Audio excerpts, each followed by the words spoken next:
week's on the radio. Shut up. It's Gaming Podcast Audio.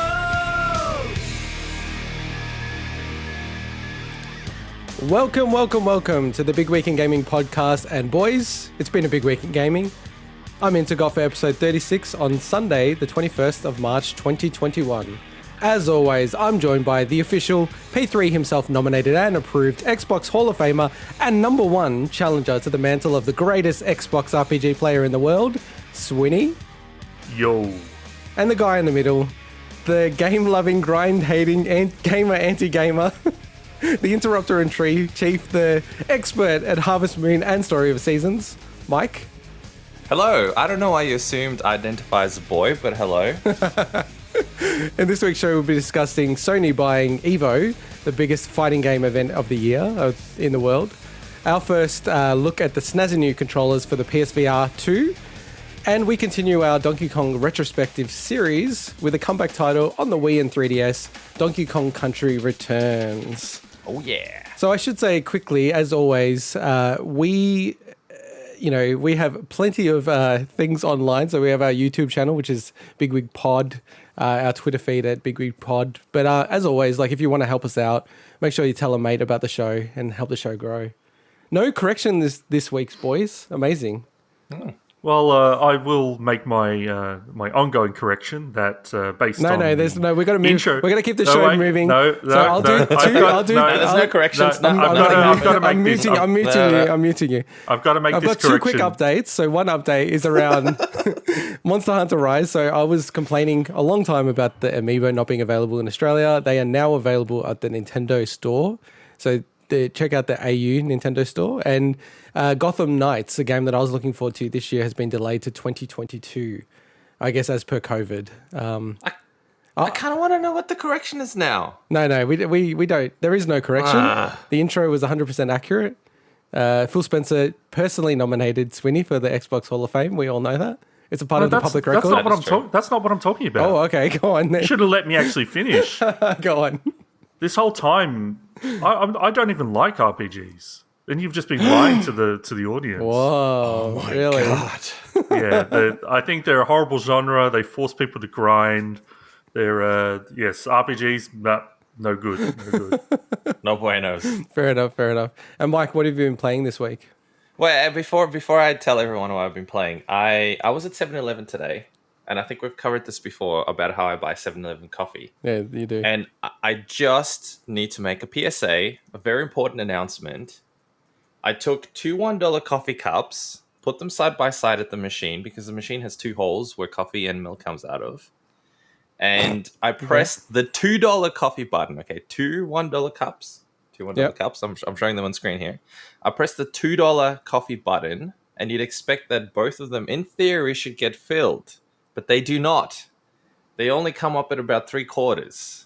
So people that buy $2 coffees at 7-Eleven, you are getting ripped off. It's a scam. Wait, are you expecting the $2 coffee to be exactly the size of two $1 coffees? Well, yeah, if I'm going to pay $2, yes. That's not the way it works. Well, why shouldn't it work like that? Because then I might as well just do what I did and buy two $1 coffees and I get way better value. Well, you can do that and be an insane person and buy two coffees. It just makes no sense. I kind of agree with Mike, actually. Mike, nothing at the supermarket works like that. Why do you expect this to work like that? Well, it usually works the other way. Usually, exactly. More bulk is better value. But this is the complete opposite. I 100% agree with Mike on this one, I have to say. That makes no sense to me. I understand it works the other way, but I'm saying that it doesn't. Nothing works like that in that the upgrade or like the bigger version of something is exactly like double. No, it's normally more than double. The smaller one. Yeah, normally you get better value, but in this case you get worse value.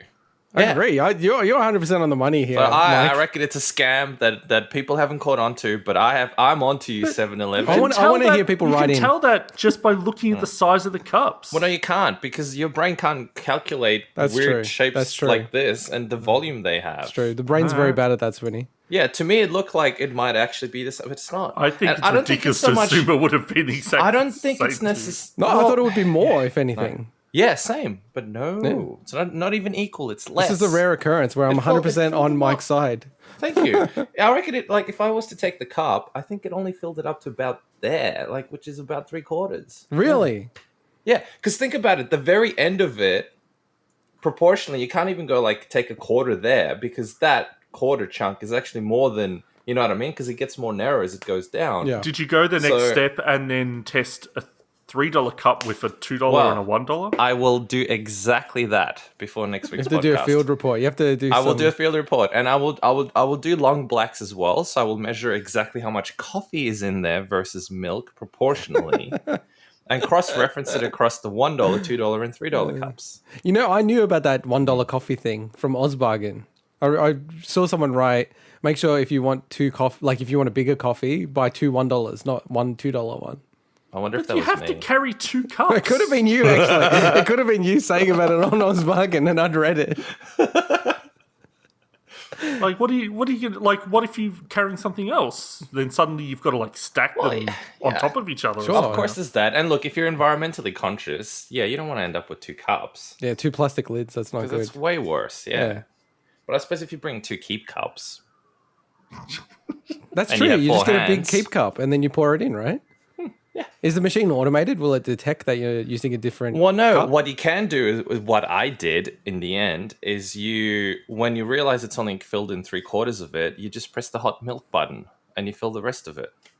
So if you take a big keep cup and then do Yeah. two $1 coffees into the same cup, what happens when you go to the register? Do you tell the person I bought 2 $1 coffees in this same keep cup? Well, you still pay $2, so I don't think it really matters. And you can have as much They don't care. much free milk as you want. It reminds me, Mike, when So- when you went to the Coles or Woolworths and you tried to check out a single grape. Yeah, I know. And it doesn't weigh anything, so you get it for free. You know, Mike is In case also anyone's wondering. taught me at McDonald's that instead of ordering a sundae, you should order 3 soft serves, which are 30 cents each, Yep. and then ask them to put it in a plastic cup and then just put a little bit of chocolate on top. Correct. And And it instead costs of like ordering $1 or something. instead of It's ordering way a Mc- cheaper. way cheaper, and instead of ordering a McFlurry, which is like $4 or whatever, you can just order a sundae in a McFlurry cup and ask them to add M&Ms on top. This And is they'll what you do it. come. This is what you come to the Big Week podcast for. people. Exactly. You got all these So- micro deals, micro hacks. Micro hacks. We should have saved this for the last section when we talk about. So the what have you been bargain playing? bin. What have you been playing? So what I've been playing a number of games. I've been playing Donkey Kong because even though I'm late to the party, I did want to actually give it a go. Have you? So I And you played it- haven't played the trilogy at all on the No, SNES? I haven't. Yeah. I haven't. Okay. I Interesting. played a little bit on the SNES ages ago, but I never really played the game properly. If that makes sense. Yep. So I have lots of thoughts on it. And you which beat it, we'll- right? We'll save. No, I haven't. Oh, okay. I got pretty far. I think I got it to like world Too 7. hard. I Too don't know how hard. many worlds there are. Understand. No, I just haven't had time. Move on. And it is hard. But anyway, move on. I've been playing a bit of Mario Land Mm-hmm. on 3DS. Also a bit of Mario World, but not my game, just my girlfriend's game. You should that- say Mario 3D World, right? Mario 3D World, yes. So played a bit of Mario 3D Land and on 3DS, and then a little bit of Mario 3D World on Switch, but only because my girlfriend was getting stuck in a few places and she kept asking me to pass them and grab more So stars and whatnot. chauvinistic. I'm not. It's just that's what happened. So that's how I got my kick of that game. But I'm actually really keen to play it by myself. Yeah, it's a from cool game. scratch. It's a cool game. And it's a super cool game to the extent that I actually, my girlfriend's nieces, well, I suppose I could call them my niece as well. Whoa, you guys married already? Practically, right? Her birthday's coming up in April, and I went out, and this didn't break my own rule technically, but I bought her a Switch in preparation for her Whoa. birthday, just the Switch Lite, The niece. and the niece. That's not even your actual niece. That's amazing. Which is really cool. We get along really well. She's 7. People are going to be asking me And- questions about you. Why are you giving her these kind of presents? Well, no, they won't. We just get along really well. Anyway, so I had to call her dad up because I spoke to my girlfriend and I'm like, hey, is this okay? Should I be getting this? Are her parents going to be pissed off at me? They're like, you better call them just in case. So I called her dad. This is after you already bought it. No. This was while I was sitting there in the shop Okay, thinking about okay. buying it. Okay. And he's like, yeah, look, Yeah, I think it's all right, but let me just check with my wife. So he had to hang up and call me back. And after he called me back, he said, "Yeah, she said it's okay in theory. We feel a bit guilty though, because it's a Switch problem." I'm like, don't worry about any of Pretty that. generous. But it's pretty funny the bunny hops we had to do just to be able to get them to agree to it. And the reason I say this, the reason what made me think about getting her this is because she loves cats. So she got a couple of kittens a few months ago. And you can be a cat in Mario. And even I just laughed at the character when I was playing it in Mario 3D World. Very cool, dude. So it's super awesome. And the last thing, and listeners aren't going to be able to see it, but I will advertise it here. And I'm advertising a product. This is your your normal thing that you do, where you show things on the screen that people can't see. But for once, I actually remembered. Yeah. That I'm doing this, I can talk about it. So I picked this baby up off eBay. What is it? You're going to say what it is. It's called a Game Vice for your iPad. Ah, they're the ones that sued Nintendo, right? They sued Nintendo? I thought What? they did. Yeah, For I what? believe so. I believe so. Really? For what? Yeah. For the design. What you're going to describe. Huh. What did... Because Really? Nintendo did the Switch. Well, what does it look like? What does it look like? Totally different, though. Okay, so what this device is, for people that can't see it, you can look it up. It's called the Game Vice. Now, this is an old one. This is compatible with, it says here, with an iPad Mini 2 and an iPad Mini 3. So these are and an iPad Mini. So these are pretty, oldish devices now. And it's kind of, I guess you could kind of compare it to a Switch, but it's not really. So the way you use it is you get your iPad and it fits in between the two Joy-Con looking things, I suppose. And then you can use it. It's got two joysticks. It's got a D-pad. It's got X, Y, A, B buttons. Very similar, I guess, orientation to the way Xbox, but the colors are flipped around for some reason. I guess they probably couldn't get away with copying the colors exactly the same. Now, the reason I got this wasn't because I play a lot of games on my iPad. It was because I wanted to try the PlayStation... Remote play, like I the have. remote play stuff, yeah. And it worked amazingly. How good As in, does it work, right? It's I was crazy. shocked how well it worked. It's so, like I said it's this super with crazy. Dark Souls. It's like, Yes. it's not quite perfect, but it feels like it's only a few frames off. Yeah, it's so And close it's very that playable. It's very playable. super playable. Yeah. I played Dark Souls on it because that was the ultimate test, in my opinion. If you could play I Dark agree, Souls I on agree. this thing, Yeah, I agree. then you could play any game pretty much. Does it have two, like a bumper trigger style? It does. setup? So it works, yeah. Cool. It's got the two triggers, but here's the catch. It doesn't have the ability, it doesn't have clicks on the sticks. And there's no way to L3 remap. and This is a R3, huge yeah. issue though. Yeah, so you don't get that, but because you don't get that, I couldn't figure out a way to remap them to, say, up on the D-pad or something. So you can't lock onto enemies in Dark Souls. Just quickly, just to clarify. So Game Vice did sue Nintendo. It got Wow. dismissed, and apparently last year, and I'm reading an article from 2020, they sued Nintendo again. Again. And it first came out in Did they get dismissed 2013. yet, or- The device first came out in 2013. So It's a different thing though. I don't know how they can get away with it. It's a completely different thing. I don't know. Like I don't know. I don't know. I can't comment on that. I I'm can not see law- the not a lawyer or similarities, anything. to be fair, but I Yeah, hate but this it's kind a- of lawsuits where to me it just completely stifles innovation, doesn't It encourage totally it. stifles innovation, but honestly, to me, it's a different kind of device. Looks pretty It's- cool. it's Where you different supporting people who are use. suing Nintendo? There you go. Well, I did not know about that. Okay, I don't know what I would have done if I knew about that. You would have but supported the point it anyway. is, I wanted to try it out. And We also all I can support say is- Nintendo, who sues everybody under the sun. Exactly. Well, so what's but the they difference should there? sue people. They deserve to sue people. Not that I'm a shill or anything like Well, that. maybe Game Vice sued them because of that, because they went, well, Nintendo's suing everyone, we might as well sue them as well. So, but anyway, I don't know. I actually don't know much about these. I don't know if you can still get them brand new. All I can say is now that the PS5 is out and the remote play capabilities out there, I am surprised these things don't get cleared out on eBay. Like I picked mine up for $50 So- in really, really good condition. I still feel like I prefer using my DualShock and like a clip to my phone. Like I feel like Yeah, but that's- like, say if for example, my use case is I want to play a game on the toilet, as an example, or in my bathtub while I'm taking a bath. DualShock could be used, but then it's harder to hold. Well, this is perfect. It fits in your hand. You can take it anywhere in the house. You can have your PlayStation in the other opposite side of the house, and play in the bedroom before bed or something. I'm So just so particular really on cool. controllers. Like, I don't know. I'm very obsessive when it comes to Well, controllers. of course, it's so- not gonna be anywhere near as good as the proper DualShock controller, absolutely. But for what it does, and for the $50 that I paid, again, big asterisks. I don't know what they are brand new. I don't even know if they make them brand new anymore.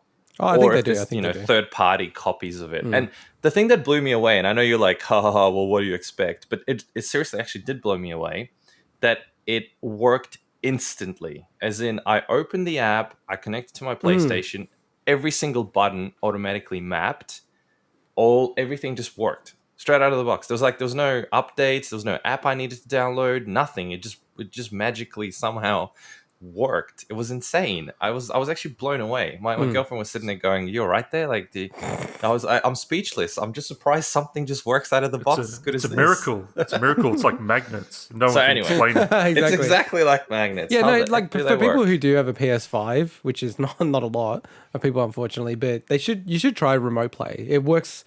It's very playable. I'm very It's really good. pedantic when it comes to that stuff, and it's very playable. It's Very actually impressive. really does open up the PS5 for lots of different play styles. I'm Quickly, playing wireless, by the way. I have plain wireless. I don't have special connections. I don't have a great router or anything like that. Just plain basic shit, Yeah, and it works perfectly it's really good. fine. So for me, I'm playing a little bit of DKC Returns. I'd pretty much finished it last week. LA Noir, because it's coming up on our radar as part of Game of Some Other Year. But and this is embarrassing to admit this, but I ended up downloading and playing through the Monster Hunter Rise demo too. Cool. I can't help myself. Good. Why is that embarrassing? Well, Yeah. because I was just like I said last week that I just want to get the game, right? I don't want to really hear about it anymore. I don't want any more demos or anything like that. But then Right. I saw it on the eShop and I'm like, yeah, I just want to see what Magnamalo, which is like the sort of signature monster in this game, looks like. And man, the game looks so good. It actually looks better than the demo. Maybe it's just, my brain tricking me, but it looks so good. I'm really looking forward to this game. Like I've actually got to really be careful about this game because I feel like I could get really sucked into it. How about you, Swinny? Yeah, so just like all of us been playing Donkey Kong Country Returns this week. And you finished it? Yes, I did. In world So- record time, speed run time? Well, we'll chat about it when we come to the segment at the end of the show. So I've also the other game I played pretty much the rest of the week was Assassin's Creed Rogue. So of course I talked a bit about it last week. I completed the campaign, which is pretty short in this game, probably the shortest Assassin's Creed campaign other than maybe the first game. So I'm just working through the 100% completion, and unlike Black Flag, it requires nearly everything in the game to be done for it, which is fine. It's mopping up is the fun part of this game. But I had completely forgotten that Captain Cook was a character in this game. What? Yeah, I wanted to ask you about that when you texted us about it, but I wanted to just save it for the show. Yeah, so in one mission, you actually get to control his giant man of war ship and to wreck other ships. And he's also in this game, and I can't confirm if this was in real life or not. He's also a master at decoding ancient codes for you. So you take like a manuscript to him, and he can decipher it. But outside of that, I also played some Rogue. Oh, okay. Yes. Rogue, the original Rogue. Oh, yeah, I'm like thinking, wait, I thought you were just playing Rogue. So I actually loaded up Rogue. I'd never played Rogue before. Is it a roguelike? Yes, of course it is. But I just found a browser version to play because I wasn't going to go find obviously there's heaps of versions out there, but I was just okay. But it was pretty laggy, so I think I might actually try to find a better version. It just loads up DOSBox in the browser. Oh, yeah. And honestly, I would have absolutely loved this game as a kid. It's so like even to this day, even though it's like ASCII art or whatever, it's just really, really cool. And now that I've going back and playing the original Rogue, and then knowing the games that it essentially inspired an entire genre and subgenre and everything. You can kind of see how influential it was. It's pretty nuts. And I also played a bit of Rogue Legacy. It's just all the rogue games. He's in, yeah. Not really. I thought about it. Week. Okay. I thought about it. But I actually went through my list of games of like, what else has the word rogue in it? Could I just make this like Donkey Kong episode. Country Rogue or something? Hey, tell you what though. Speaking of Donkey Kong, I'm actually really enjoying playing through games that I missed out in my childhood, especially the Nintendo stuff. So I think I'm not changing my New Year's resolutions or anything, but I think well, you haven't met the them, games that I am going to do, I'm thinking I might actually start playing through all of those games, all the Zelda games, all the Mario games that I missed out on. It's a very Donkey good Kong idea. ones. It's a very I think good it'd be really idea. cool. Yeah, I mean, I know it's not the same as playing them at the time. Absolutely isn't, but I still would love to do it and to appreciate them for the games that they were and how influential I can see they were at the time, and sort of the things that it spun off after that. I'm really Honestly, looking forward to Mike, it. like I wish I was in your shoes of never having played like Super Mario 3, Link to the Past, Super Mario World, like these kind of games. I did play some of those, but yeah, Oh, okay. yeah. The Zelda one I haven't, but I played the Mario ones, yeah. Yeah, But I haven't played the later Mario ones, if that makes sense. Like I never just played things Galaxy. like Link's Awakening. Just any like, especially the SNES era stuff. I think it's so that's good. kind of the Yeah, key. yeah. Final because that- Fantasy VI. I'm looking forward to. Yeah, because that holds up Yeah. probably the best out of any of the generations pre, let's say, GameCube or something. You know, like I think SNES is the one that you can go back to, and you don't feel that. It doesn't feel super outdated from the get go. It's like, okay, this this feels nice. Whereas going back to the NES is. I even struggled a bit, especially with a game like Metroid, for instance. But to be honest, Swinny, I honestly, and people will come at me for this, but I honestly think the SNES holds up in a lot of ways better than the 3 generations that came after it. There's plenty of games I've played on the PS3, PS2, PS1, GameCube, which now when you play them, they're so clunky and like the frame rate chugs and the graphics are horrible. Whereas the SNES, the graphics are like Swinny, like play Final Fantasy VI on the SNES. It looks beautiful. It's insane how good it looks. I think it's timeless Play pixel Final art. Fantasy VI. What was that? I've played that game so many times. Yeah. What did you say? What did you say, Swinny? No, you said play Final Fantasy VI. It's like, yeah, like I haven't played that just countless amount of times. No, I'm saying to Mike. Oh no, I absolutely will. Absolutely will. And Not you. I know that you played. We played it together. You said Swinny. Oh, did I? Oh, sorry. I meant Mike. Sorry. That's why I was so confused. I totally agree, by the way, because I always thought, not that necessarily PlayStation graphics were bad or anything like that. At the time, they were amazing. I still remember when I used to think that Gran Turismo 2 was photorealistic, as in I seriously used to think that back then. But I think what it comes down to is that You're like echoing just then. I'm echoing. What the heck happened there? No, I think what's amazing is that pixel art. That was me. Almost, sorry, just saying sorry for that. No, it's all good.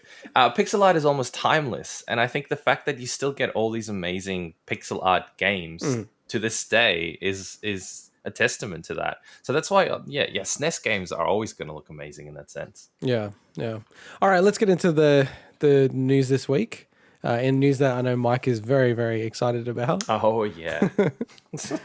So Sony has bought Evo. So Evo, for those that don't know, the Evolution Champions Series is the biggest and best fighting game event of the year.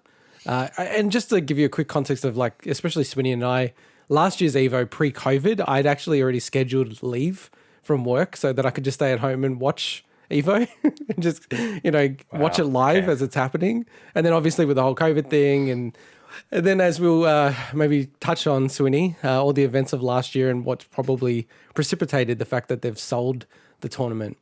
So probably the key things to note are, each year Evo will announce what are the main stage games.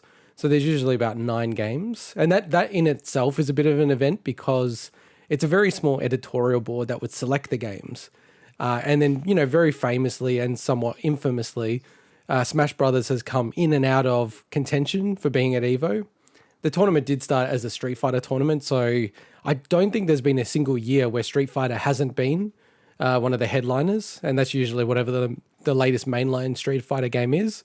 But other games like Tekken have actually really come to the fore in Evo, and then also a lot of more technical fighters have actually gained a lot of popularity at Evo, and then also just the fact that because Evo is the biggest tournament of the year, it is a huge opportunity for marketing for the fighting games that do participate, especially ones that are a bit more niche.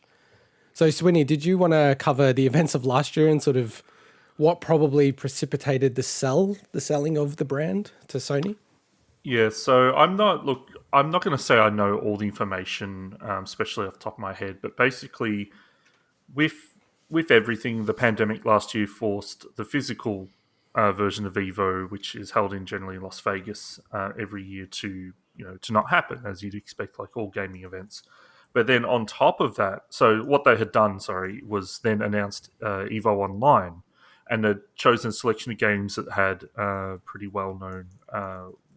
Were pretty well regarded for their netcode, and it essentially set up, they're working on an online tournament structure, and then a whole wave of allegations hit the whole gaming industry and outside gaming as well. It was it's like a second wave of Me Too. I forget what it was called. There was another hashtag movement at the time, but and one of the big people that was embroiled in those allegations was one of the co-founders and then CEO of Evo, Joey Kula. I can never pronounce that. But Yeah, Mr. Wizard is what everyone called him. Yeah, and we're not going to get into those allegations. And honestly, I've kind of blocked them from my mind. But they were not good in any way. And essentially, what we started to see when those allegations hit, some of the big names started pulling out of the Evo Online event, and then they just cancelled the whole thing.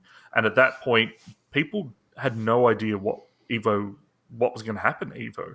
And it seems like they've essentially this is almost like a reset, and they're basically, it's almost like it's being restructured something completely different, because we've got Sony joining forces with this esports organization known as RTS to essentially make this purchase and Real-time I guess, sports. yeah, and build it up. I can't remember the exact name of it, what RTS means, but it's one thing. I'm super excited that Evo is continuing, but obviously there's a lot of questions.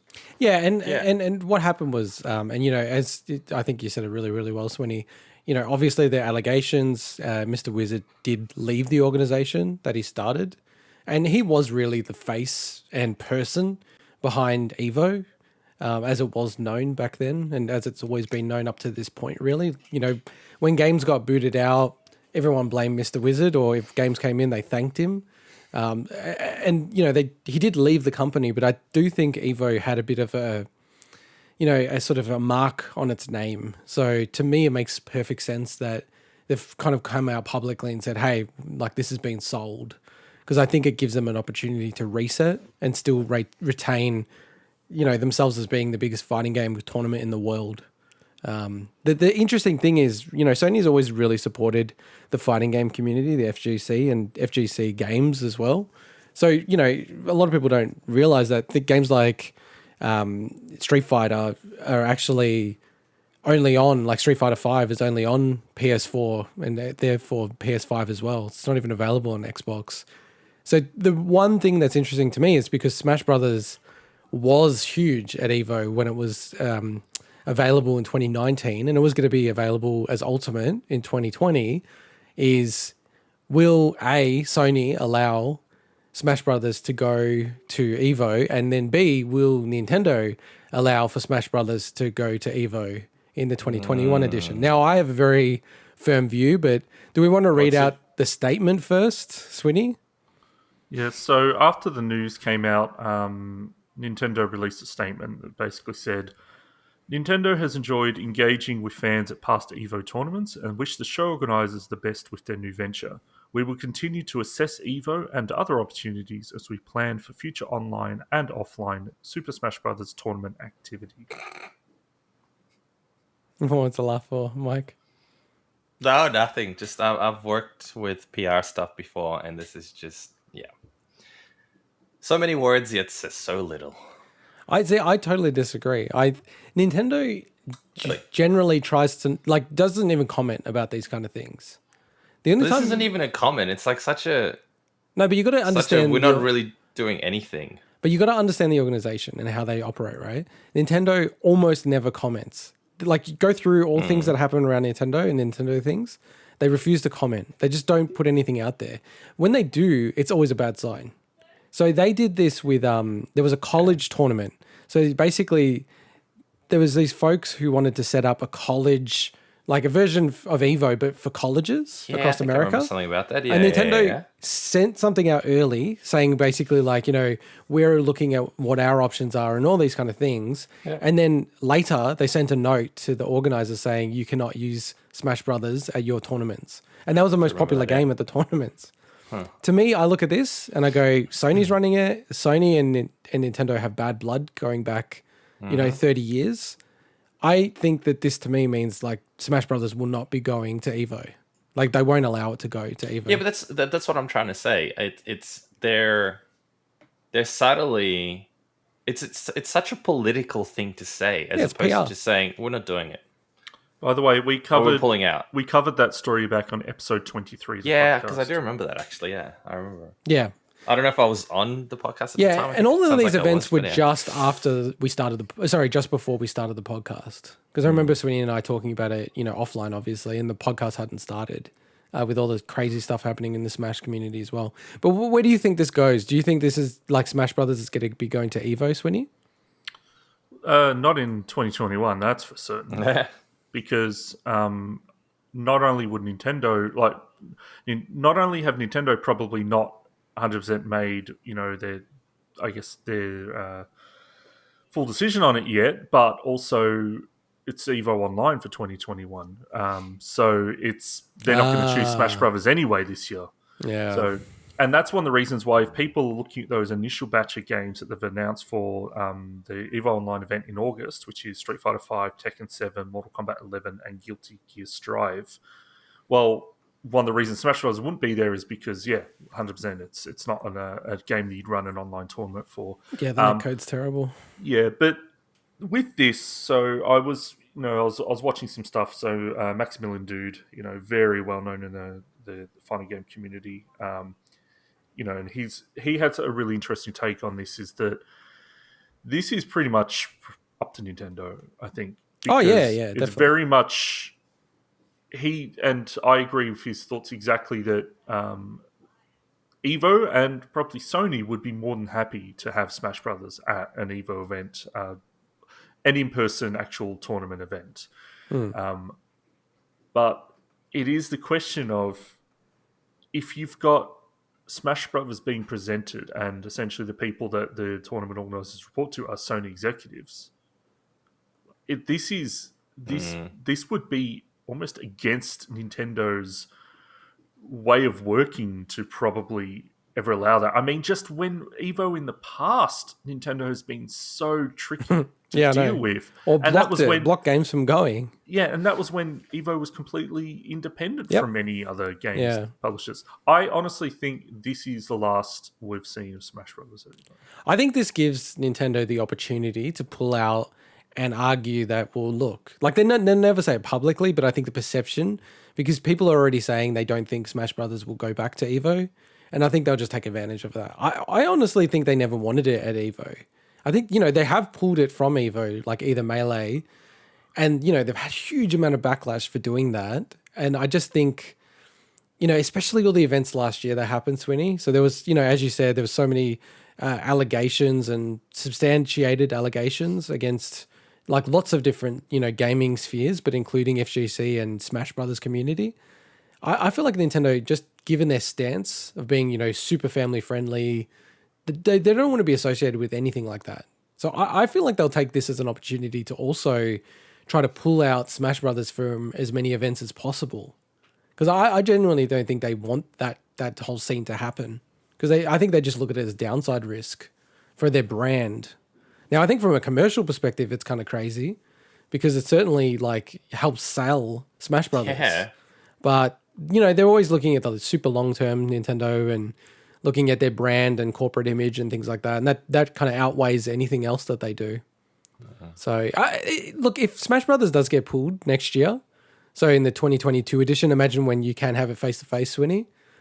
If they don't have Smash Brothers, it kind of, like, it feels more traditional, but it feels like it's very hard for it to truly be like the number one event, if that makes sense. Well, do you know what I think is going to start happen? And I'm actually all for this. Is that, and as I mentioned, like that Maximilian Dude was talking about this as well, is that Evo's flirted with non-fighting games before. Now, sure, it's never been headliner games, and it was probably quite a while back, but it makes sense that Evo as a brand, like you think the name Evo, Evolution Championship Series, nothing about that from as like a logo and as a brand name specifies that it is for the fighting game community only. Sure. Now, obviously, we know that that's what it is, and we know that everyone that's into Evo is there to play or watch fighting games. But to me, it makes sense to start to say, well, let's trial, maybe not right away, maybe in a couple of years. Let's start trialing other types of games. Ones that are very built on, an esports competitive style of like gameplay. Rocket League or something. Exactly. That would be an exact kind of thing. Now, we know a lot of those events have their own events and they're huge, especially your MOBAs, your League of Legends and things, and Dota. Like those, they have their huge esports events already.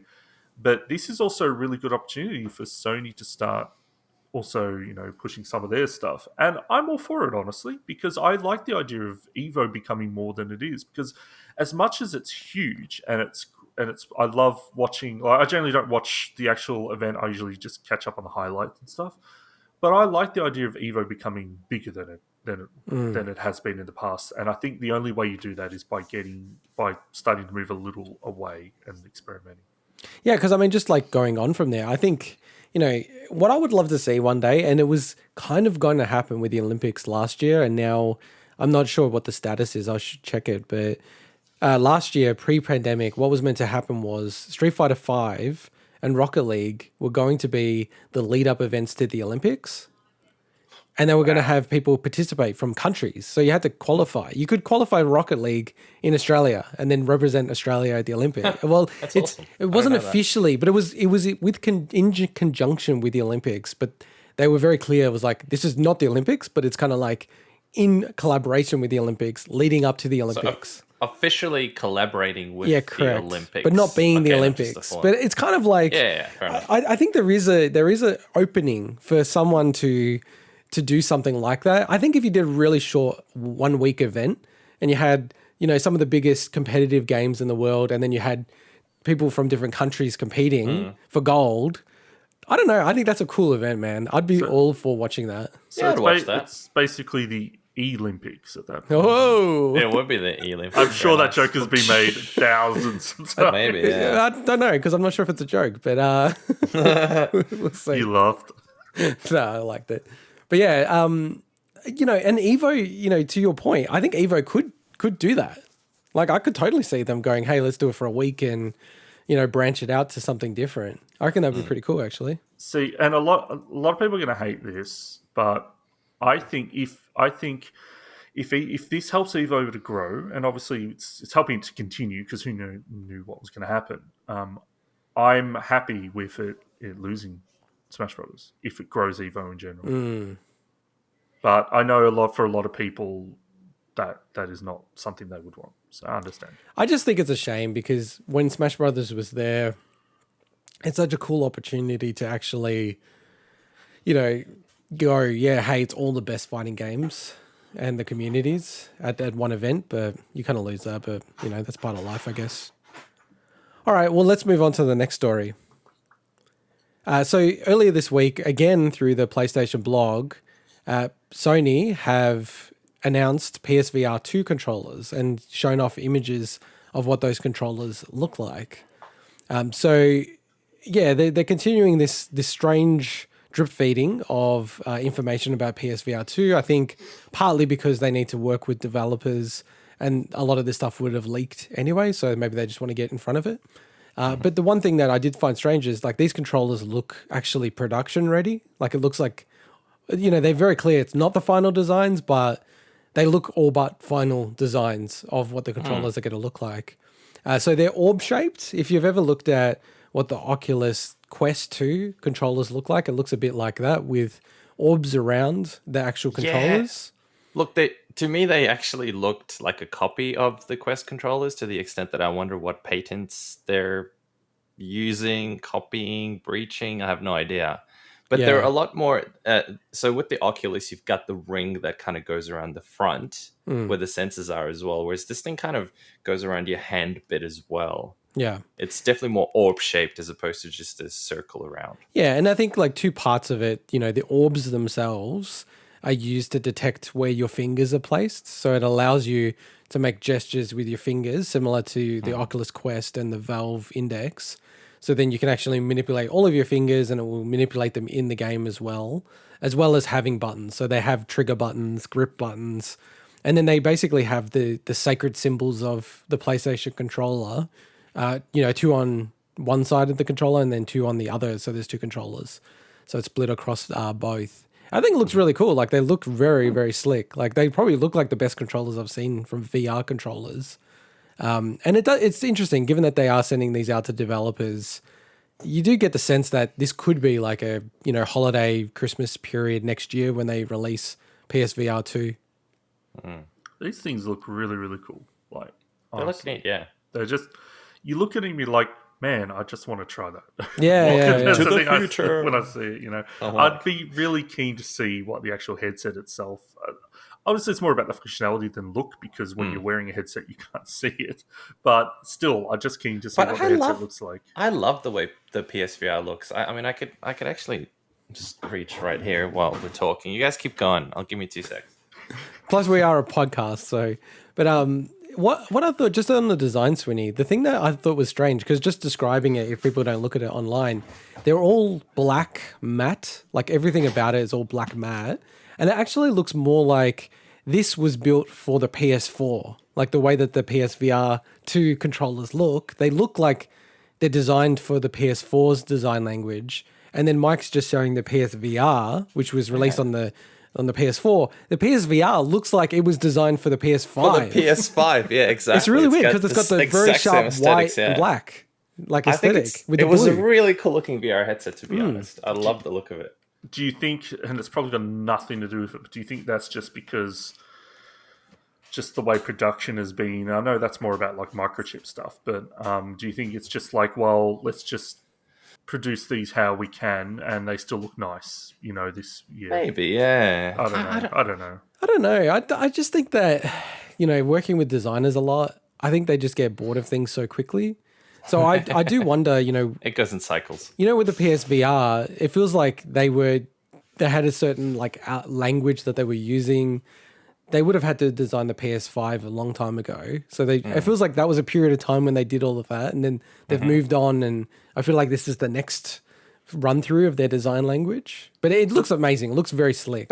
So does that mean we're going to get like a super slick Astrobot next time rather than the because to me Astrobot and the PSVR kind of like the design wise they feel very similar usage of colors and stuff, but I'm just expecting this like dark shadow Astrobot or something. So it's going to be like Zack Snyder's Superman in the new cut.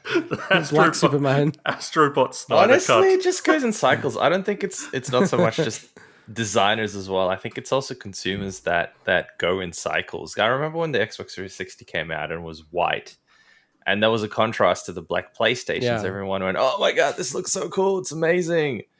And then they released the black versions. Oh my god, this is black! It's so amazing! And it just goes in cycles. I think if there's a Series X that gets released in white as opposed to the Series S, I think people will go apeshit over that one as well, just because it's white and it's different.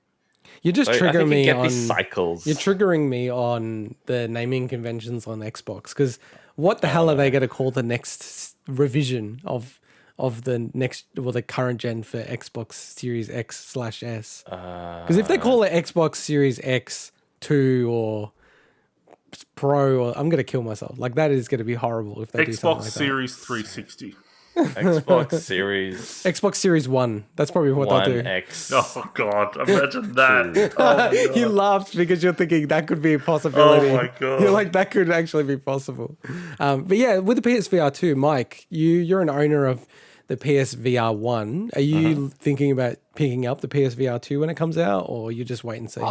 Look, inevitably I will. Who am I kidding if I said, I'm glad you if I said said that. I You're wasn't? being honest finally. said that. Finally I'm being honest. I have no control when it comes to that stuff. So I'm still to plug in my PSVR just because I've had so many other things to do. But Hey, I think I'll and pick we'll it up, cover it yeah. in the bargain bin, but I was so excited because I was going to buy this game, so I'm so glad I didn't. And we'll cover it in the bargain bin, but there are 10 games that are free for this month or the coming month for PlayStation, and that includes Astrobot VR.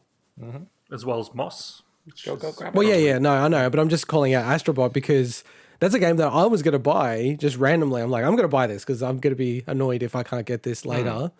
And I feel like with PSVR 2, obviously now that Astrobot's a part of Astro's Playroom is a part of the PS5 just by default, you feel like with a PSVR 2, they'd want to launch it as a bundle, right? With the next Astrobot game. That just feels like a no-brainer, surely. It makes sense, yeah. Surely. They probably will. Yeah. Just a couple of quick things before we move on, Yeah. though. The haptic feedback sounds really cool. I'd be interested to see how that plays out, because I know one thing is people were complaining in games like Call of Duty that it was tiring to use the haptic feedback. Oh, you're talking about the adaptive triggers. I'm talking about the Yeah, most people triggers, just yes. turn it off. What I've heard. I mean, I kept it on in whatever games I've played, but I don't play something like Call of Duty where I can see how it could get annoying. I think if you play But I think competitive it'd be every so night, you'd have to cool. turn it off. You'd have to, but competitive VR is probably not going to be a No. thing for a little while Well, longer. VR's so, not going to be a thing, so. no, but imagine something like in Half-Life Alyx equivalent. Yeah, that'd to be have sick, that. man. I think it'd be sick Yeah, to that'd have be that sick. tactile feel. That'd be sick. And I think the haptic feedback, which is the other thing I was going to talk about as well, I think will also be interesting because none of the other ones really have that. No, I think and the that's Oculus very has noticeable, it. actually. It's very noticeable. Like, it's weird now, I guess post 64 with Star Fox or Lilac Walls, as it was called in Australia, that came with a Rumble pack. And since then, I've always played with controllers that have Rumble. And it is actually weird when you play a game with no Rumble. Like, you do notice it. Yeah. So Something's just when I was missing. playing the Quest, it is something that it's super immersive. You can't argue. It's super immersive. Most immersive I've ever been in a game playing Half-Life Alyx. But with the haptic feedback, yeah, it's pretty sick. I have to say, actually, and I think I had said this before, and probably last thing before we wrap up to the next story is that if they bundle Half-Life Alyx with the PSVR 2, that is going to be an absolute banger of the century. Like that is like you have to get it. That's how you At sell a that game, stage. a technology. Yeah, that would be unbelievable. Like I know that Mike's on the same page as me, but people have to play that game. They just have to claw and figure out a way to borrow, beg, steal, whatever, and play that game. It's so cool. Go check out a special feature a few episodes ago as well. Yeah, yeah. All right, let's move on to the next story. So midway through this week, we had, or actually Friday, our time, we had the Square Enix Presents Spring 2021. So I think everyone being very much inspired by Nintendo. They're all hosting their own presentations, directs, all these type of things. So there were a few new announcements, and we've just covered some of our highlights from the event. So Swinny, do you want to cover the game that we knew as Project Athia has been announced, what it's called? Yeah, so I guess as the closing big hitter of the presentation, One last thing. They basically go, okay, big update on Project Athia or whatever. I think it's Athia, but it doesn't matter anyway. It doesn't exist anymore. Exactly. So that was announced back in June last year, and it's a PS5 PC title being developed by Luminous Productions, who are the internal studio that worked on Final Fantasy 15. So it's basically built on the bones of that team, which was called Business Division 2. And they start off, they were interviewing the actress who plays the main character named Frey Holland, and she's a British actress named, I think, Ella Balinska. And she's talking about the game, they're showing some cinematics, and then they just show some straight-out gameplay that actually looks pretty neat. But Look wicked. So they basically seems to have a really big focus on environmental traversal, so moving around the environment really quickly. It's very much, it seems to be, I guess, like what they call a portal fantasy or an isekai. That whole, hey, it's a regular person taken and put in a strange world, and suddenly they find they've got new abilities. So it looks like a cool take on that.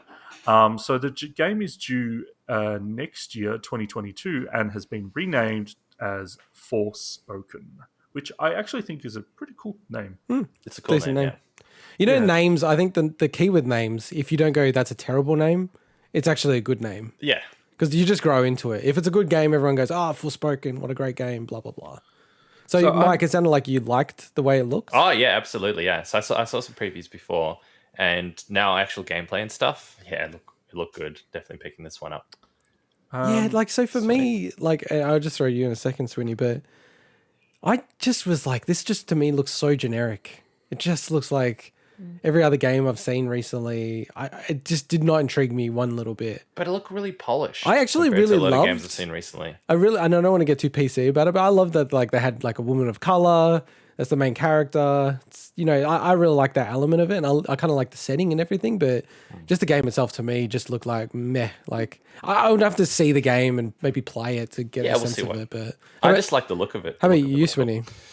So this game looks good, but I probably won't want to play it because it's made by the Final Fantasy 15 team.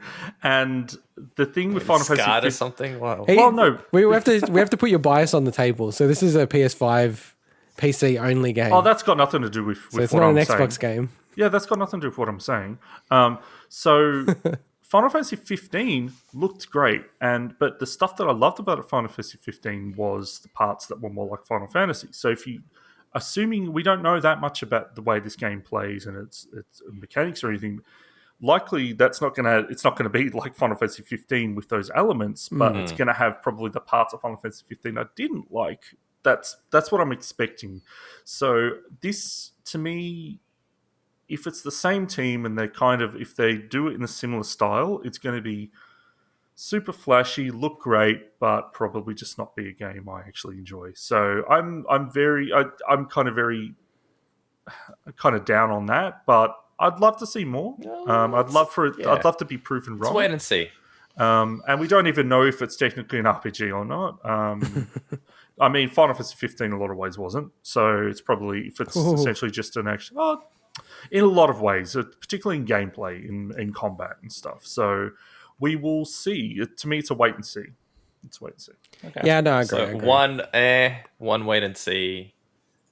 One yes. It didn't Give grab to me. It now. didn't grab me. But the next game, so the other one that we wanted to highlight out of the three that we want to highlight is Life is Strange. Which, by the way, speaking True of cool Colors. names, like I'm trying to actually say the sorry. bloody name. So The name is so cool, though. Let me say I it. love the name. Jesus. okay, Life is Strange to True Colors. So That's we've the had one. Life is Strange 1 and 2, and this isn't a sequel to Life is Strange 2. It's a new set of characters. I guess you'd say it's obviously still in the mainline series. It's just not a continuation. So Life is Strange True Colors. Good name. I like it. really cool name. I just think the Life is Strange name is really cool. Yeah, like, so has anyone actually played through any of the Life is Strange games? So Swinny, I think you have. So I've only played through about the first, I think the first Same. 3 episodes of the first series. Now, one to clarify as well, I think there is a returning character from Life is Strange Before the Storm, which was also because There definitely is. Yeah. Yeah, so this game is being developed by Deck 9 Games, who worked on Before the Storm, whereas the other Life is Strange games were developed by Don't Nod. I guess all I'm saying is like it's not like a continuation of Life is Strange 1 and 2. No, but Okay. yeah. So basically, the second part of this announcement is what I'm actually kind of really keen for because I am looking for a chance to replay through the earlier Life is Strange series. So they've also announced a Life is Strange remastered collection, which includes Life is Strange first series and Before the Storm. It's interesting that I didn't include Life is Strange 2, but whatever. It is what it is. I did. You know what? I've learned something then, Swinny. I thought kind of naively, I heard the announcement that, they've got this remaster collection is going to be Life is Strange 1 and 2. But wait, you're saying it's Life is Strange and Life is Strange Before the Storm. Correct. Oh, that's so annoying. I didn't know Is that. that because Life is Strange 2 is already, current gen, so to speak? I'm not sure. I'm not sure the exact reason, but basically That's like the Borderlands. Was it the Borderlands collection, the Handsome collection or whatever? Where it was Yeah, like it Borderlands and then the prequel? And it didn't have Borderlands 2 or something? So annoying. No, the Handsome Collection was Borderlands 2 and the prequel. Yeah. I'm trying to Yeah, remember. but not there one. was- That's right. It didn't have Borderlands. Yeah, There one. was missing one. That's right, what I thought yeah. was weird. But then there was the edition that also had one, Yeah. which was the... Oh, so I didn't know that. Thanks for telling me that, Swinny, Alright, because I was so- looking to pick yeah. that up, but now I'm like debating if I would. Yeah, so just want to kind of just clarify the other details. So Life is Strange True Colors is coming out essentially on all the platforms, not including Switch. But if you look at the graphics of this, they have really stepped it up. The older Life is Strange games had a very good visual style, but they weren't anything to scream home about from a technical standpoint, similar to Don't Nod's Tell Me Why. It's like, okay, what they do is cool, but it's not like the most graphically intensive game. Whereas this game actually looks pretty full on, and they're doing a lot more with the mocap animation. And they're actually also, as part of the remastered collection, they're also redoing a bunch of animations, and I've heard that some of that might be mocapped as well. So that's actually really, really neat. And unlike the previous Life is Strange games, this isn't episodic. It's all the episodes are being released at once, but it's still broken up in the chapter format, which is cool from a narrative standpoint. But you don't have to wait for them because I think I don't know exactly which series it was, but I know there were times when there was quite a bit of wait between the episodes, and that frustrated people. But Don't Nod were, they weren't a big developer at the time, so I understand why they probably weren't able to rush that stuff out. But I think people these days are probably glad they didn't, because they're very fondly remembered now. But It's, the whole episodic thing is so interesting because Valve are the ones who started the whole episodic content in the mainstream with Half-Life 2 Episode 1.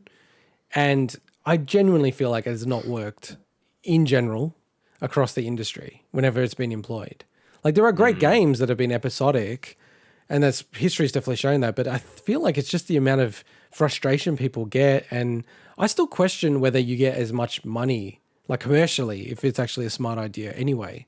Because I feel like you just have a falling off of people who will buy the next episode, whereas, if you're buying a game complete, a lot of people will never even boot up the game, but you've got that sale. So yeah, I feel like, if anything, TV's moving away from episodic content in such a way that comes out over a lengthy period of time. It's like, here's a new series, all the episodes are up at once.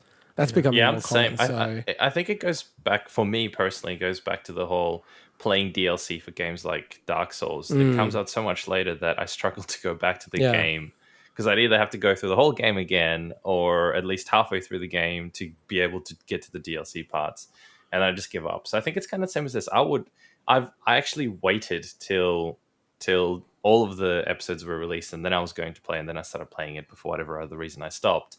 So I'm looking forward to, much like you guys, just to actually play it again probably from the start. So with Life is Strange True Colors, if you get the Ultimate Edition, then you also get the Remaster Collection included as part of that package. And True Colors is coming out on the 10th of September this year.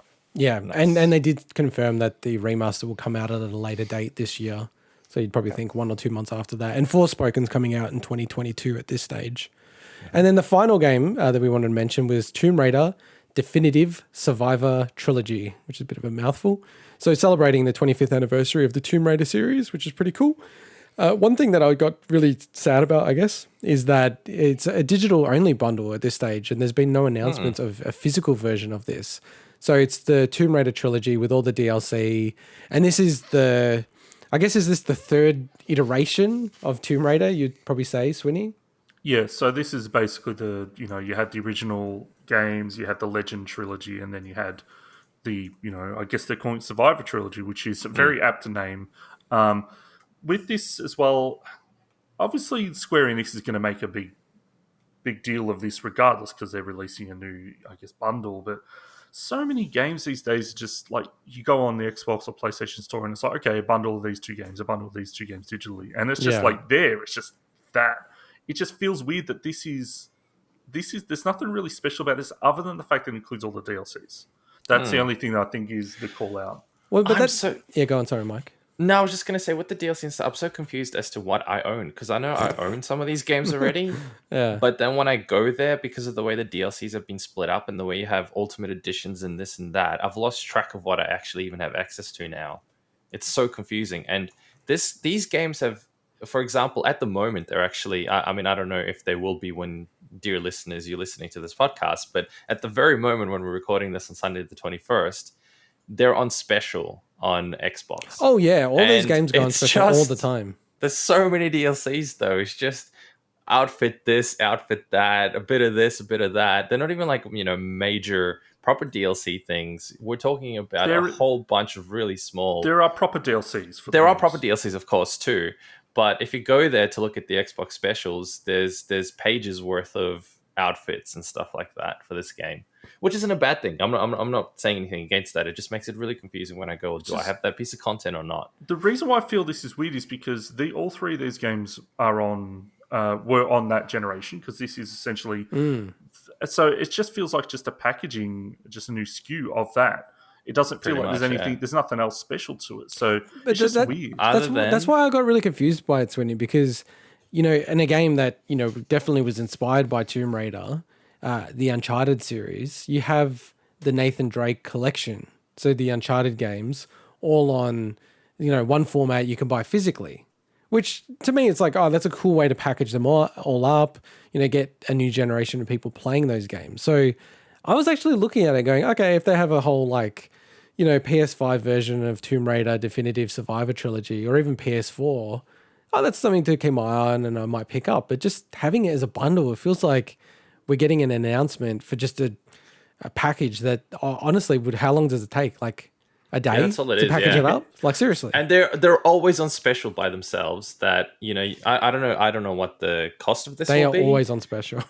But this might be a full price kind of game, whereas you can get all of them on special for $8 with all the DLCs and stuff sometimes. So the reason I actually wanted to include it was to talk about that. Like, it's just a weird thing. I understand they're going to promote it, but also just this 25th anniversary. So they also announced a cookbook, which is actually a neat little thing because is it a physical thing though, or is it a PDF? I want to know a physical thing. So they're making a physical cookbook. Don't assume. Because they don't have a physical copy of this game, but they have a physical cookbook. All right, if you let me finish talking about the actual stuff. Yeah. So Tell us about the cookbook. Like in the newer games, that's actually like campfires are the big thing where you go there and you obviously level up, and also it kind of makes sense there. But then there's also a whole bunch of other crossovers with other titles that honestly I just don't care enough to talk about. But the whole part of this anniversary, so they said that they've got more stuff to talk about. I just want them to just do a remaster of Legend Trilogy. Like, come on, like that is what to me that would be awesome.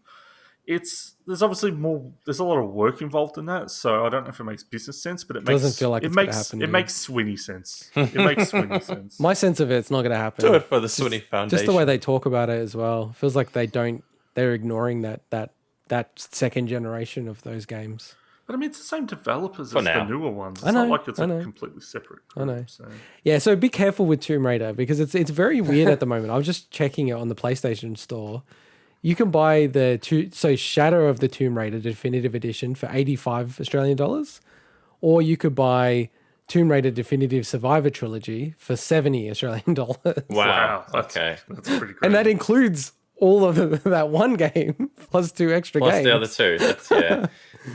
2. That's a whole different story that I think we can get into. No, but can I just say quickly that they are saying it's 60% off the $70 game. Tomb Raider. Oh. So they're stating it as it's 60% off buying it for $70. So are they trying to say that it's going to go up to like $140 after the sale? Maybe. Or $120. That would be ridiculous. Yeah. It seems like they are based on what they're saying here. Huh. Anyway, I'm over talking about this stupid digital bundle. All right, let's move on to our next story, another cheery story. So Disco Elysium, the final cut. So a game that we have spoken about and sort of actually said that, a few of us might pick up, given that they're voicing the characters and doing a whole host of work, has been refused classification in Australia. So you cannot buy the physical version in Australia, in Australian stores. It is not even rated. It is effectively... Yes, sorry, children. been It's only refused children that classification. So play weirdly games in enough, Australia. just for the context in Australia, because Australia does have a lot of issues in the past with this. Left 4 Dead 2 is a famous example. Stick of Truth, and I experienced this actually just bizarrely. I was playing Stick of Truth, and then the whole scene just stopped and had like a really sad koala. To be fair, though, that was actually funnier. That was than very the real funny what they thing. did. Yeah. They It was actually very did a funny what really they good did. job. But a weird quirk in Australia is that games sold on Steam don't need to be classified in Australia if they're not physical. So weird. you can actually get the final cut on Steam in Australia legitimately. That's fine. How is that a thing? How? I don't know. I don't know How the did they get context away of with it. that? And is that, I just But know hang on, no, that wait, that's how is it that works. legit? I don't know. Does it though? Because Yeah. I couldn't get Hotline Miami 2 on Steam. It doesn't exist in the Really? library. Yeah. Because I Yeah. played number 1, I could not get number 2. Even today. Even today, I'll open up Steam right now and I'll look for it. I'm pretty sure you can't get So I it. might be wrong. That's what I understood it to work. Store, Hotline Miami. There you go. Oh, Yeah, nope. and No, it's not probably there. It doesn't exist. probably just for like our international listeners. So with Australia as well, anytime that there's drug use in a positive fashion in a game, so you inject adrenaline even to have some positive impact. Like they don't even allow you to class. That's not even a rating. Like they just say it's refused classification, so they will not rate it because But it's so it can't be a inconsistent. R rating or to be fair, it's consistent to their rules. It just doesn't make sense. No, to it doesn't me. make sense because so to explain to people that are overseas, from my understanding, if you have morphine, for example, and Yeah. it's referred to as morphine in Yeah, the yeah, game, yeah, and yeah. that morphine gives you some sort of benefit, banned. Yeah. They just refuse classification, can't have it. But if it's exactly the same thing, but you call it Morpheus fiend or something Sure. that's I don't not know if actually that one would morphine. fly. Yeah, I don't Okay, know. maybe yeah, that yeah. one wouldn't fly. Juju juice. Juju juice, for example. Literally, that's you went through the game code and you just go find and replace morphine with juju juice. Perfectly fine. Well, that's No what worries. happened with Fallout 3. Yeah. Exactly. But see, that's the ridiculous part because what is it? Is it? Are they afraid that people are going to play? By the way, people, as in we still have an R18 rating, right? So it's still adults. But it's that not a part. are- It's not a part of that rating scheme to show that.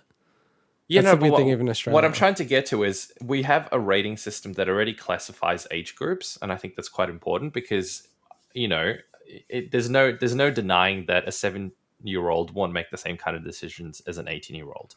So what I think is really crazy that as an 18-year-old, you are not allowed to experience these things because for whatever reason, we think that maybe you'll be, I don't know, driven to start using morphine. It's ridiculous when you have alcohol ads on TV nonstop, when tobacco is freely available to you to purchase when you're 18. It's just, it makes absolutely no sense whatsoever that they do stuff like that. No, I don't disagree. Yeah. So I just checked it. Disco Elysium, because Disco Elysium, if it got rated in Australia, it would have been banned already. But the fact that they're trying to release it on consoles and have physical versions of it, it therefore is rated. Does that make sense? So I Yeah, it think makes sense. I think the Final Cut version may not be able to go on sale on Steam as well. Actually, I in don't think it Australia. will. Yeah. But here's my... But it's Swinny, bizarre sorry, because were you Disco gonna say something, Swinny? Elysium would be banned in Australia, but you can currently buy it on Steam. Yeah, because I they have haven't it. I added have it on anything. GOG. They haven't added anything into the game that wouldn't have already been banned. Correct, yeah. But what I think I'm a little confused about what will happen is this going to be a completely separate SKU or is Yes. this going to be an upgrade? No, it's going to because be a different SKU. I It's a different heard SKU. that, but you can get the free upgrade from what I heard.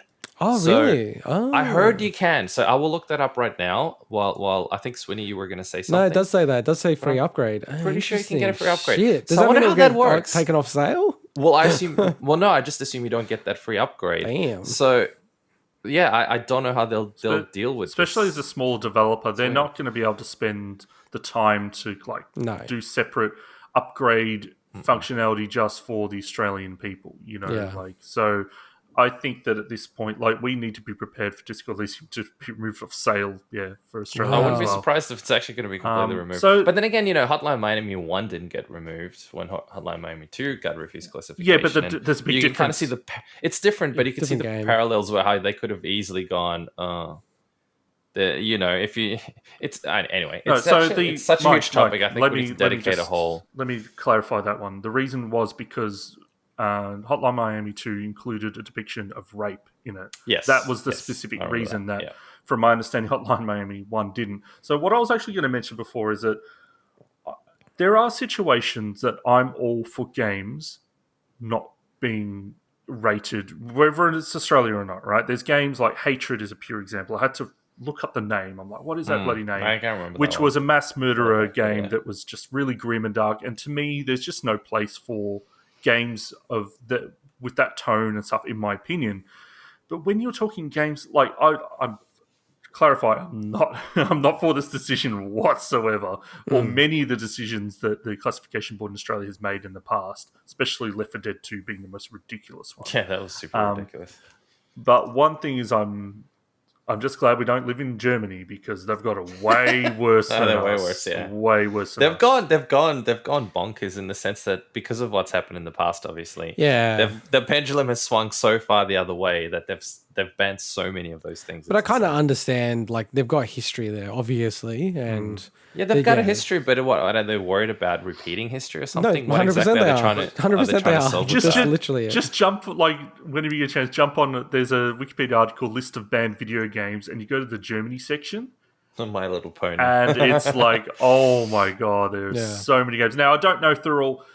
Also, Wikipedia may include I outdated don't- information, but it's you still know, crazy. Here's the crazy part, right? So I lived in Germany when I was a kid, and I remember going into an adult shop with my uncle when I was like 7, and they didn't give a shit.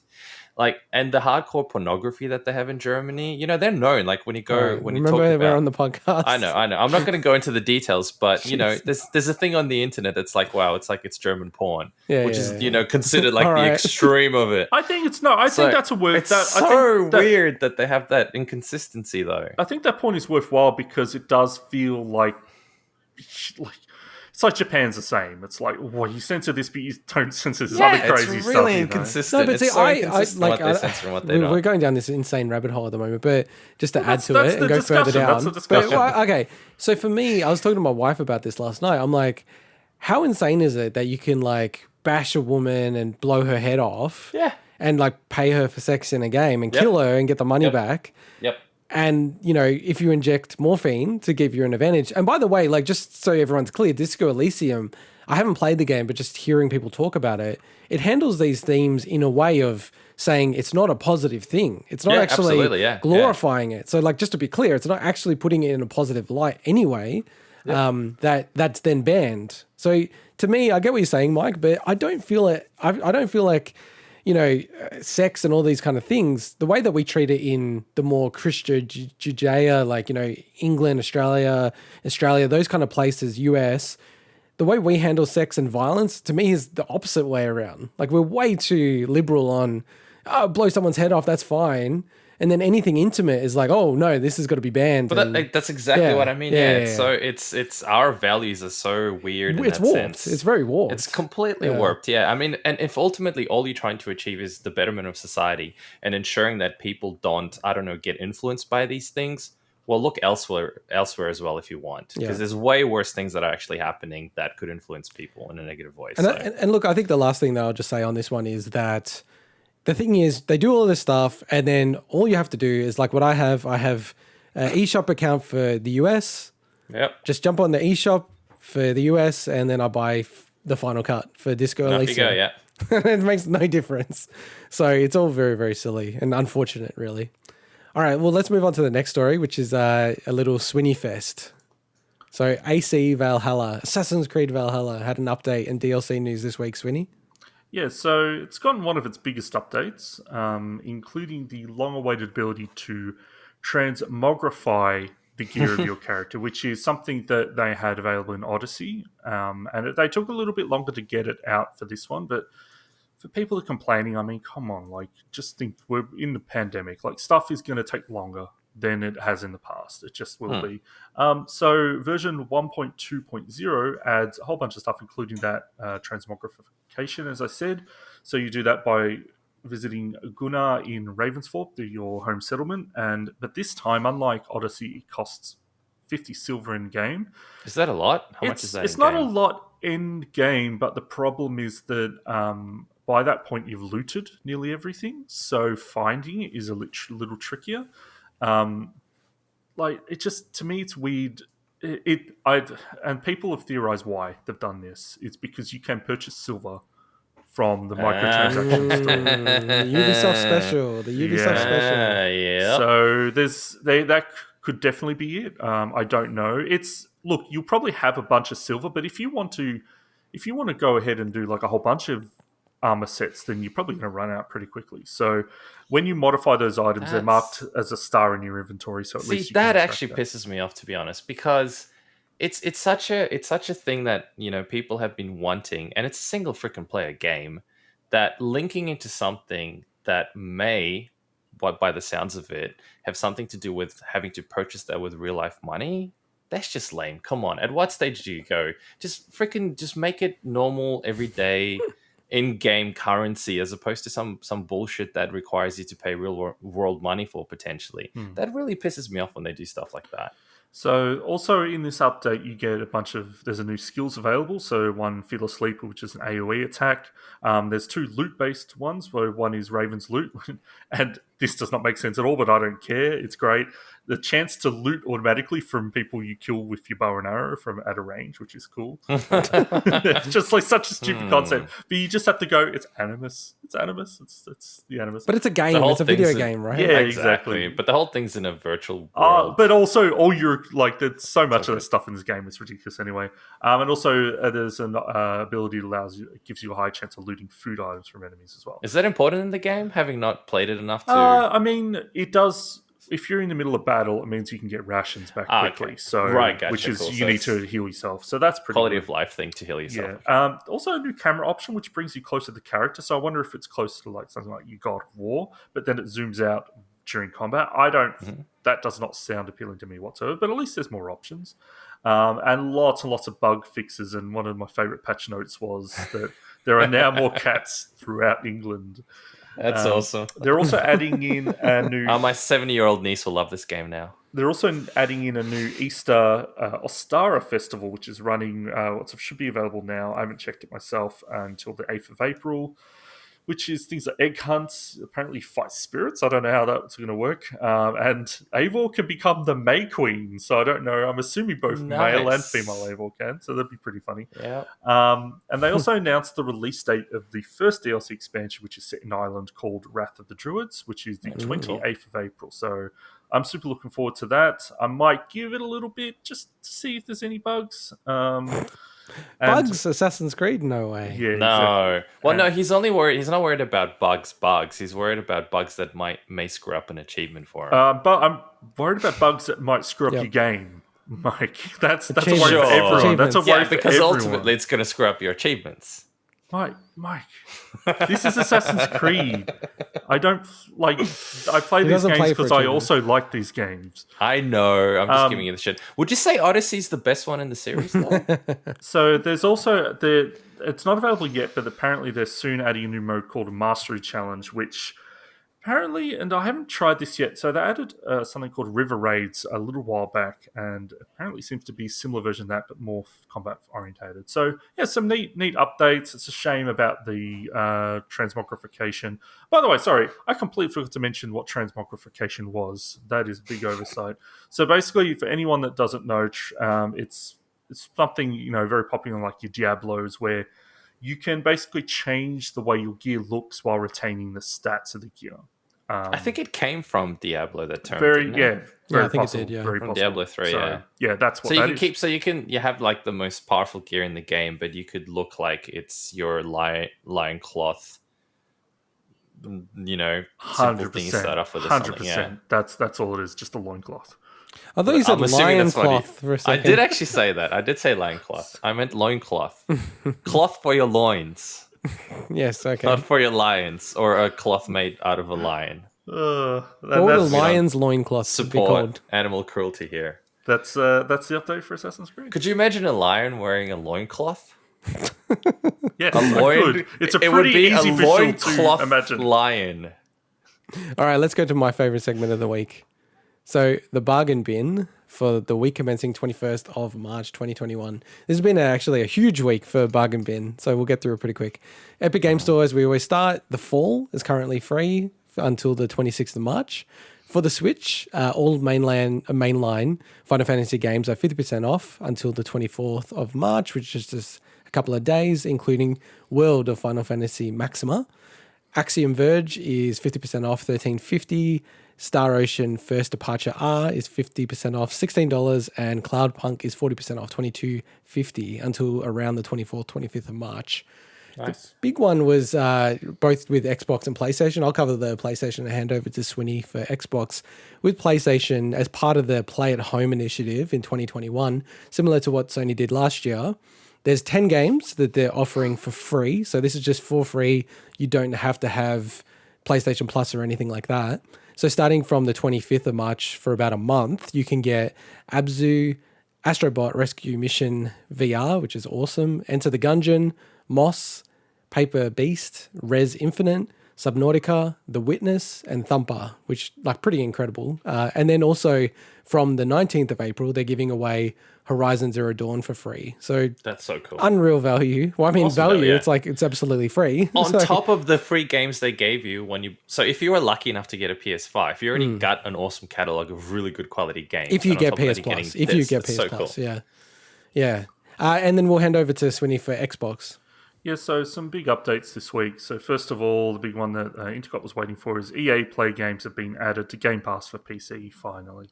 So Yeah. that I don't know how many that adds in, but knowing that PC Game Pass is often slightly lacking compared to the console one, it's good to get a bit of good ingestion of games there, and also a whole bunch of honestly like big, really cool games being added to Game Pass in general as well. And just before you move on to that, so like just quickly on the EA Play for Game Pass for PC, the big ones for me are Squadrons and Jedi Fallen Order that are now playable on PC, which is pretty massive. Yeah. I've tried Squadrons on PC. Very cool. Yeah.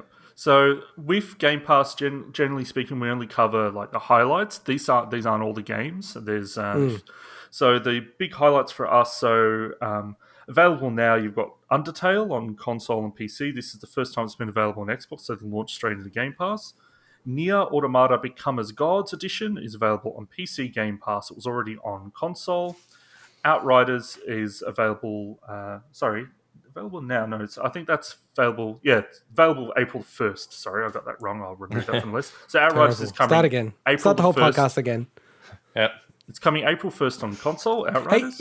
Outriders, I was actually keen to play that, and then I found out it was only on console, and I was so pissed about it. Well, Yeah, you did say that. so Octopath Traveler is coming to console and PC, available Very cool. 25th Very of cool. March. First time that's been on Xbox as well. Yakuza 6, The Song of Life, console and PC, available 25th of March. And Naruto Boy, console and PC, available 30th of March. Nice. Totally unrelated to any of those things, but you're reviewing a game for Vooks that you can't talk about, Mike. So that'll be interesting when that comes out. All right. No, huge for Bargain Bin this week. It's probably one of the biggest ones we've ever had for the Bargain Bin. And then let's go into our feature for the show. So our feature is Donkey Kong Country Returns, a retrospective. So this is continuing on our Donkey Kong Country retrospective series, where we will go through all of the 5 mainline Donkey Kong Country games. I will have a debate with Swinny at the end of it if we go through Donkey Kong Land, but that's not the mainline series. And yeah, so Donkey Kong Country Returns really, first on the Wii back in 2010, really trying to revitalize the series after about 11 years, 12 years of it not being available and no other games. So, we're going to go through this game, really get our thoughts, and then just sort of, I think one key thing is really see if it sort of lives up to the Donkey Kong Country name, which I think was pretty esteemed, especially in the SNES era. So, Mike, I think that probably the important thing to call out, you haven't played the Donkey Kong Country trilogy on the SNES at all, if that's correct? I'm doing the entire review in Monkey Talk. Okay, where's that mute button? I'm just looking for it. That was no, I have not. I have not played the previous titles, not properly. I mean, Yeah. I dabbled in them, but not properly compared to this one. And with this one, I grabbed both the Wii and the 3DS version and played them both. Yeah, which I think is like, it's actually a pretty cool perspective because I think Swinny and I, given that we played those games when we were kids, there's you can't remove the fact that we just have nostalgia for them. And I feel like I pretty much can never judge games that I played as a kid fairly or accurately because it's always from that context of playing them when I was a kid. So I'm the objective third party in all of this. yeah, and whether how objective you really are is always a debate for me, but Yeah, I'm going to try to be very objective about this. yeah. All right. Well, is there anything else you wanted to cover off in the intro, Swinny, before we jump into like game feel controls? So I as the first point. just wanted to say that, so this came out both Wii and 3DS. So it's developed by Retro Studios. At different times. Not rare, because and as of the release date in November 2010, they had been owned by Microsoft for quite some time. So Retro Studios, most well known for the Metroid Prime series, took over the reins from Rare. So they had quite a task ahead of themselves to follow up such a beloved series. Yes, and to point out, the Wii game came first in 2010, and then the 3DS version came out in 2013. And there are some differences between them that I might as well quickly mention, other than obviously the 3D part. But I think, to me, the most significant difference, other than the controls as well, is a few little quality of life changes, like getting 3 health hearts instead of 2 on the original Wii version. And I think that, may or may not change the way the game feels. And that's per character. And the difficulty. That would have made the well, game so much easier. Which makes it so much easier, because there were parts from like, oh my god, do you want to go into talking about the game feel and the controls? Let's bring the differences up, as we go through, because I think the main differences will come through the controls difficulties and the levels, and that's really it. So just maybe we'll start off with the game feel and controls. So like, for me, I really truly felt I felt like this was a Donkey Kong Country game, because that's always an interesting thing when you like, and we always have this joke around Assassin's Creed and the new series of Assassin's Creed. Is it actually feel like an Assassin's Creed game? Like if the new series of Assassin's Creed games were developed by a different developer, I think you'd get a lot of arguments from people saying, oh, they're not really Assassin's Creed games. I do, for me, feel like in 2010, this is a genuine Donkey Kong Country game. It wasn't made by Rare, but to me, it really captures that feel. As for the controls, I really felt like I was always battling the controls in this game. And I'd played the Wii version and the 3DS version. For me, prefer the 3DS version. But I still feel that, just the fact that you can't remap the buttons. Some of the buttons, I don't like how they're placed. Like, I don't like the roll being on the R trigger, because it's sort of, I don't know. I've got the smaller version of the new 3DS. God, I'd love roll to be on a button. I'd love roll. This is the Wii version. Yeah. Roll isn't a button for me. I don't like it. I'm saying I don't like it because I don't feel like on my 3DS it triggers accurately enough. But what is it for you? So for me, it was you hold forward in a direction and you press the Y button. On the Wii, you have to waggle the controller. On the Wii, it's so bad. It's hard. I did not enjoy it at all on the Wii. So I started playing it on the Wii. And first of all, okay, I guess I'm not used to the Wii controls because I haven't played the Wii for so many years. Yeah. But even so, I just found it didn't feel responsive enough. And the best comparison was, and I don't know if it's a lag-induced thing as well, or it's a timing thing, or what the heck it is. But you guys know when you go to the secret areas where you can collect, you have to collect all the bananas and the coins and the balloons in like 20 seconds or something. I kept missing and not being able to get the timing right when you jump up from the barrel as the barrel was moving left across the screen.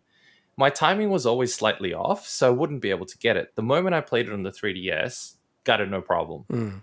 It's almost like there's this extra lag or something that my brain wouldn't compensate for very easily on the Wii version. And in terms of the controls as well, it's kind of cool that it's a tactile thing and you're able to, if you want to do the ground pound, you got to whack, or you got to like move both of the controllers. That's kind of cool, but it just makes it so much harder for a game that's already fairly hard.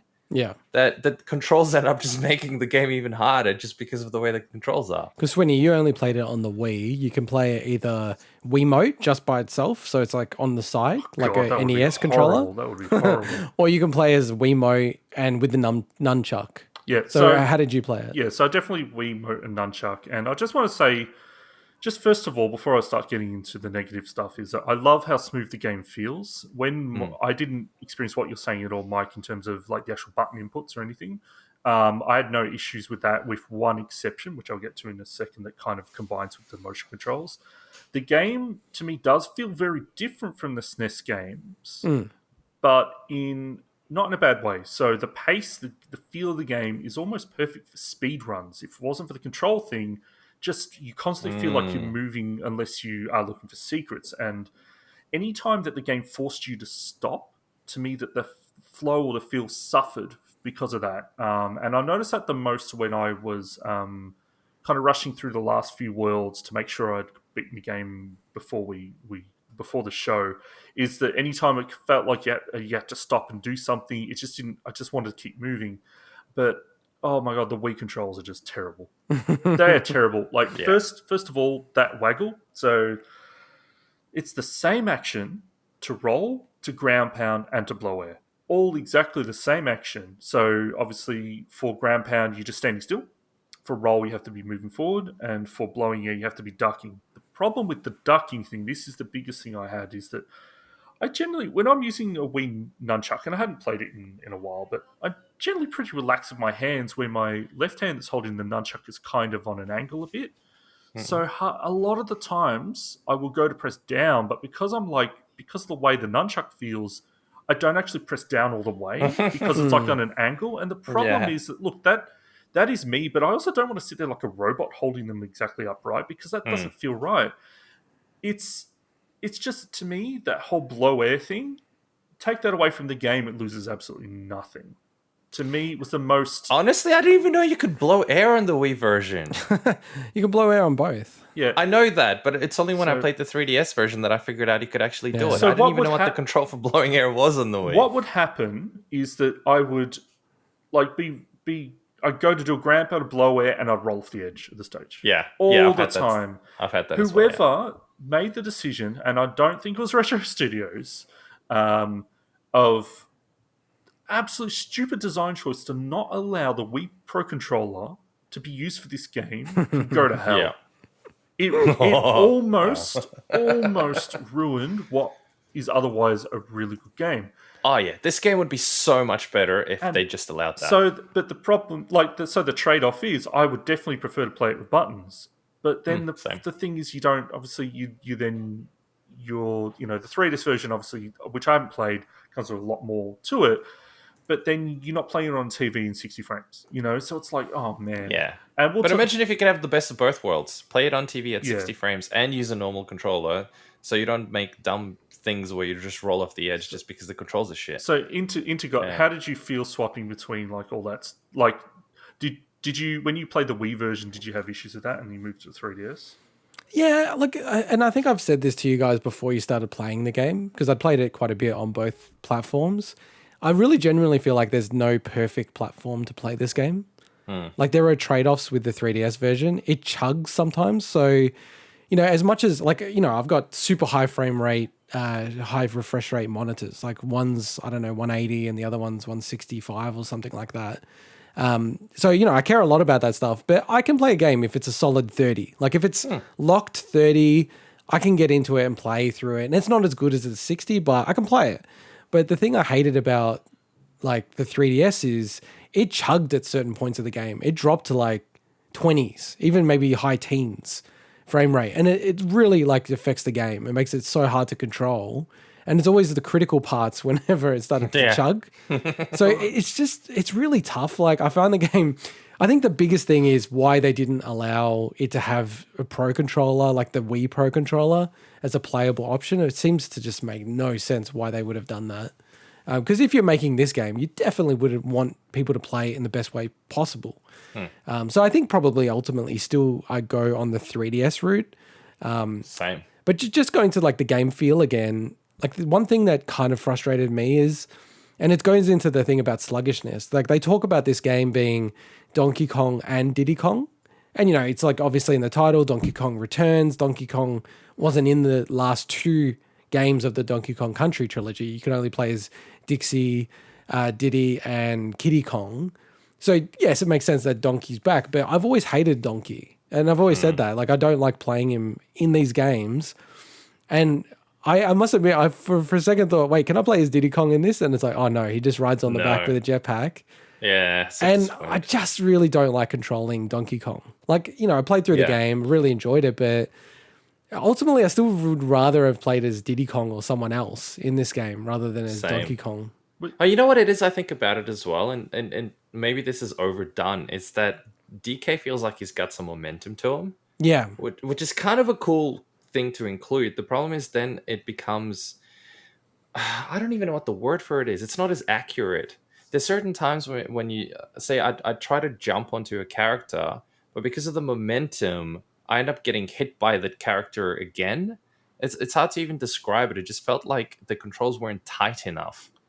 But they weren't tight enough almost intentionally. They weren't tight enough because of the momentum that character had that was hard to get used to. I think they are tight. It's just, and maybe let's transition to the difficulty. Oh, sorry. I just want to talk quickly about the Diddy stuff before we Yeah, move on. sure. Go. So I really liked the Diddy mechanic at first. I thought, okay, this is a way to... It's a change, right? You're not swapping between them. And then I grew to think that it was a really bad design choice for a very specific reason. So later on in the game, there's certain levels with a lot more pitfalls and lava where you'll die straight away. So you'll have... Normally, the way it works is you've got Donkey Kong, you find a DK barrel, you get Diddy Kong, so you get an extra set of hearts.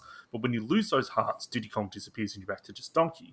Yeah. And when you've got Diddy Kong, as we said, you've got this hover jump. So it's basically jump in the air and then hover. Super handy. And it feels completely different from playing normally, like the way you play. And unfortunately, what happens is I'm so in the flow of it and I'm so going through, and I die in one of those pitfalls. I die completely. I respawn right away just as Donkey Kong, and then I jump off the ledge and die because I'm so in the flow of the hover. Yeah. So I didn't notice that early on because you're not generally dying in one hit. And I just thought it was... I understood what they were going for. To me, it just started just really irking me that I just had to readjust how I controlled the character completely each time I died in that situation. It also seems very strange because it's a bit of a Demon's Souls almost mechanic where if you're not as good as the game, you're more likely to be losing Diddy, right? But when you lose Diddy, the game becomes harder. So the people who are good at the game have Diddy longer, and it's actually easier because you've got the backup jetpack and everything like that. So it totally doesn't reward you in that way. Yeah, but that's the same as the Master Sword in Zelda, It's like... Yeah, but it's not as critical. Like, this is a part of the core game. This is every interaction. And I had a different problem than you, Swinny. I had a problem where... And I think it's the way I play platformers, and I've been, I guess, trained or coded to hold the button. Like, I don't know why, but I think in Mario, maybe you jump a bit higher if you hold the button, like the jump button. I would sometimes jump, and I wasn't actually trying to trigger the jetpack, and I didn't want the jetpack to get triggered. Yeah, and I've had that too. And it triggered, and it actually stuffed me up, and I died because of it. Screwed up a few times. Yeah, and I was like, it just, and I don't think the game at all doesn't feel tight. It's just, I never quite 100% had my head around the momentum, and then also just the way that Donkey moves, and it's because I don't like it as well. I've never liked Donkey in the or Kiddy Kong because he's a bit like Donkey in the series. So, and yeah, do you want to just touch on the difficulty of the game, because I think it is a little bit related to that. Yeah. So for me, and everyone's going to be different, and obviously the controls are going to change this, and also the fact that you get extra hearts. I didn't know that changes. And we should say that Swinny is a god gamer as well. No. Yep. So basically, I found the first 6 worlds were too easy, but they'll probably... Really? Wait, He's such a god let me gamer. clarify. I found the first 6... Because it's important for the next thing I'm going to say. I found the first 6 worlds were too easy, but they're probably a good balance for most players, and especially newer players. But then... Sorry, I accidentally hit that. I went, then put my hand down. Very dramatic. No, It was very dramatic. It was even I did this is why I need to get my face cam ready. Is that I did a hand down, I pressed my space bar and it muted me.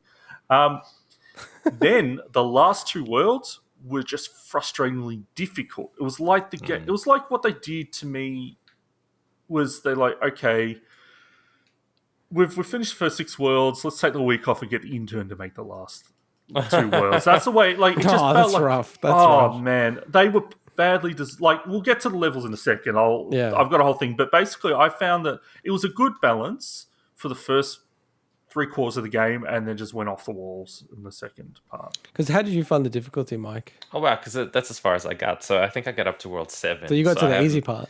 Easy part. Yeah, I definitely didn't find it easy. The number of times, let's say I'm new to this game in that sense, and I am playing it on the 3DS, and I've got huge hands, so that in itself. And Mike is a does have difficult massive hands, like ridiculously deal with. massive hands. So you're battling cramping, you're battling controls that don't feel tight enough to begin with. So I think as a result of that, there are a few times where the difficulty of the game wasn't so much the game itself; it was just the controls and the physicality of having to play the game, which was the big factor. But in saying all that, I didn't feel like it was super hard or anything.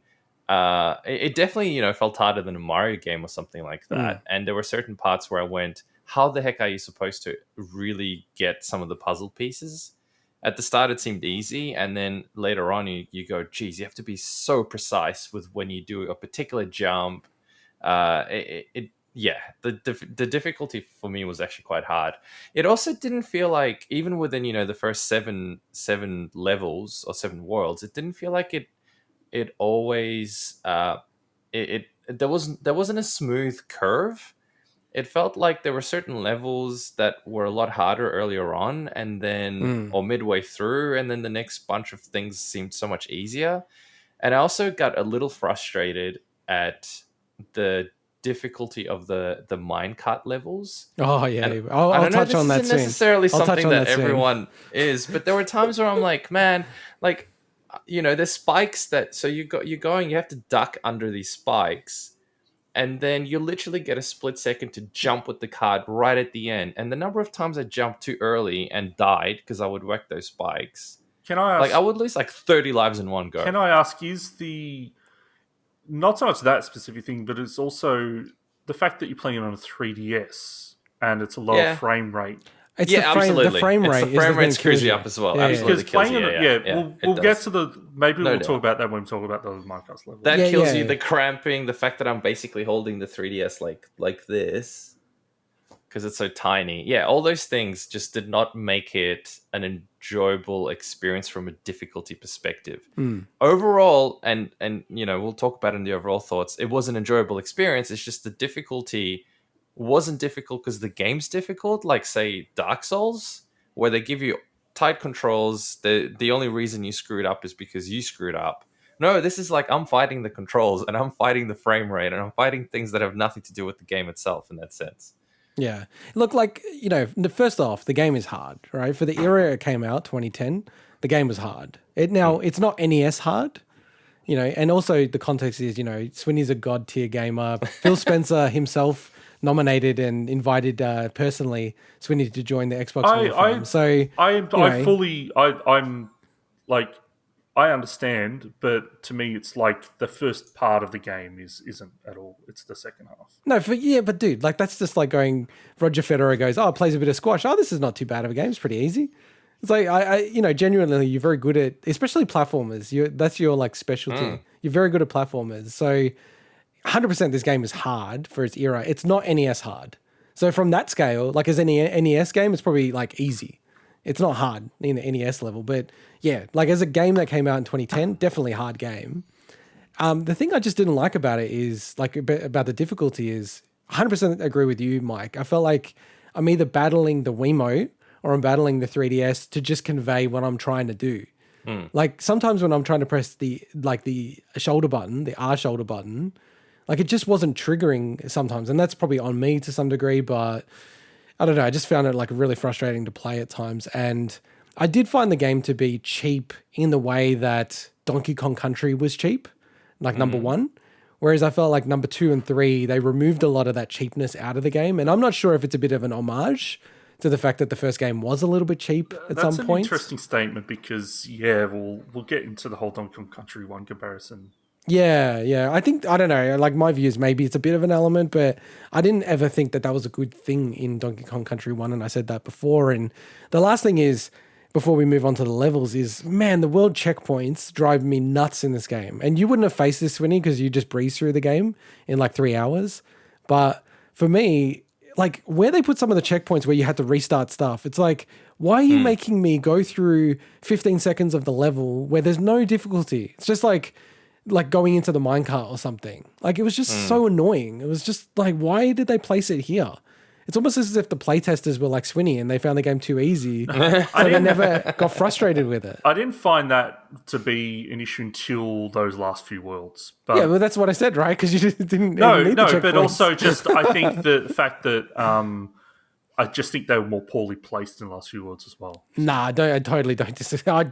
I could show you some of the ones where they were placed where you literally have to travel, no joke, like 20 seconds to get to the body of the level where there's no challenge. So why would you place a checkpoint there? It's stupid. So I don't know. I got really pissed at that. But yeah, let's get into the levels. So first off, I just wanted to say that I loved the interplay between the foreground and the background and being able to jump to the background at times and just the way that the levels were set out. I thought the design overall was awesome. But maybe I'll hand to you, Swinny, just what were your highlight levels? What were the levels maybe you didn't like as much? Well, I've got a lot of notes here, so I don't know. Do you guys want to talk first? Well, maybe you cover a few and then I'll cover a few just in case we have crossover. Well, mine's less about specific levels. Okay. But I do have a specific level that I did love, which was, let me just find it. Don't say the minecart one. Well, we'll get to that in a second. Well, do you want me to go first then, Swinny? Or? Yeah, go first. So my favorite level overall was Sunset Shore. So that's 1-4. So World 1, level 4. So that's the one where basically everything's a silhouette and you see the red tie of Donkey Kong and the red hat of Diddy Kong. That was cool. I just like the design of it and just how they put it all together. It just looked beautiful, just looked gorgeous, that level. And it was just a really cool level to play through. And I think those elements of the game were definitely the strongest parts of the game for me. Just on World 4, fuck, I hate you, World 4. So World 4 is it's like minecart world. It's like almost every single level is a minecart level or like some variation of that. And it's just, I was so over that. Like I actually put the game down for a little bit because I was so sick of it. And I have to say, like, that's where the 3DS was at its worst. Because the minecart levels, I don't know if you experienced it as well, Mike, but it felt like they chugged those minecart levels. Not so much. Did you play it on the original 3DS No, or the on the XL? new 3DS. No, not the XL, but on the new 3DS. Yeah. Dang. Wow. So I just played it on the 3DS XL, so not the new 3DS XL. I think that is the new one, isn't it? Well, no, there's a new. So there's a 3DS, and then they had the 3DS XL, and then the new 3DS XL.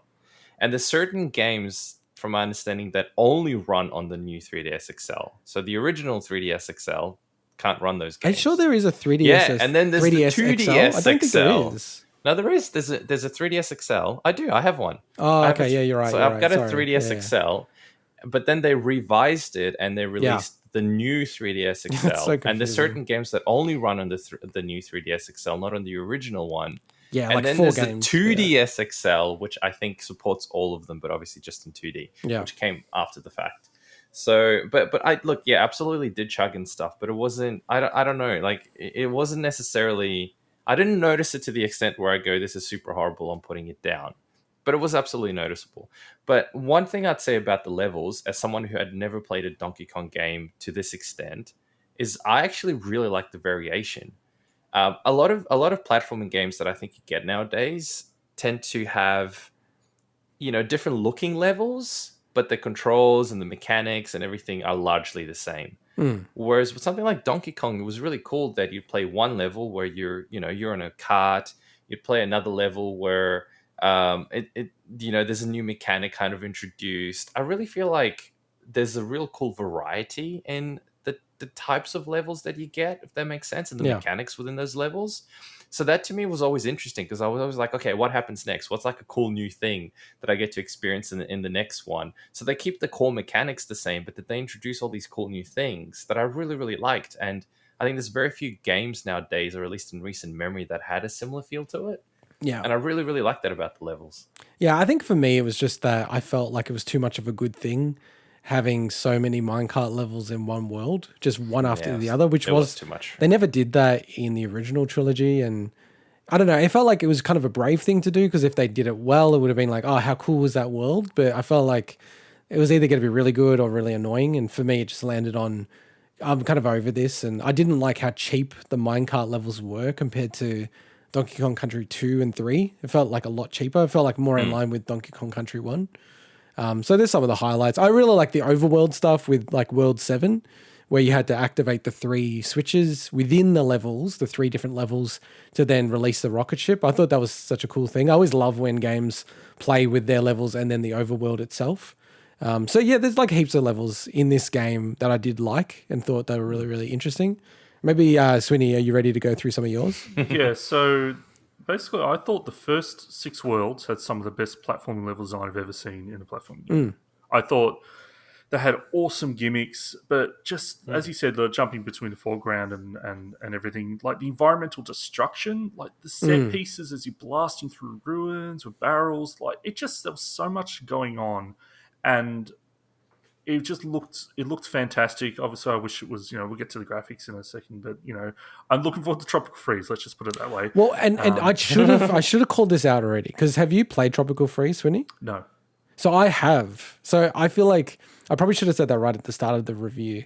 I have played Tropical Freeze, so there's a bit of part of me that knows what happens in Tropical Freeze and maybe why I'm extra frustrated about this game without revealing too much. So I am really in a good way. You're saying in a good way. It's good. Yeah. Okay, I'm really cool. interested to see when we cover Tropical Freeze, and just to flag, we're going to do that as part of Donkey Kong's 40th anniversary. Yep. So I got to pick that up. I absolutely loved the minecart levels. I knew you would. You're such a contrarian. I thought they were absolutely perfect. To me, they lived up to the legacy. I'm not saying they weren't. That's true. They did. Into it. That's but they were good. They were good. I thought they were. Let me say my piece. I thought that they found the right balance between trial and error. Unlike, to me, some of like Donkey Kong Country ones are probably the weakest. Yeah, they're crazy. And that one. to me, this. Like, there were times, like, there was 1 or 2 that was like, okay, that part's particularly hard. But I was kind of happy because, like, I had so many lives at that point. I was happy to almost just, like, have a bit of a challenge. No, but I'll explain the lives thing. I'll explain the lives thing when we get to the bosses. But and I love the World 6 levels, the cliff levels, especially the one with the giant rolling rock you had to run away from. Oh, yeah, I wrote that down as well. Like, some really cool stuff. But then the last 2 worlds came.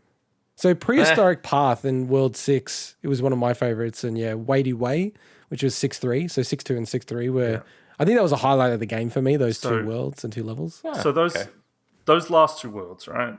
This is where this is where most of my notes are.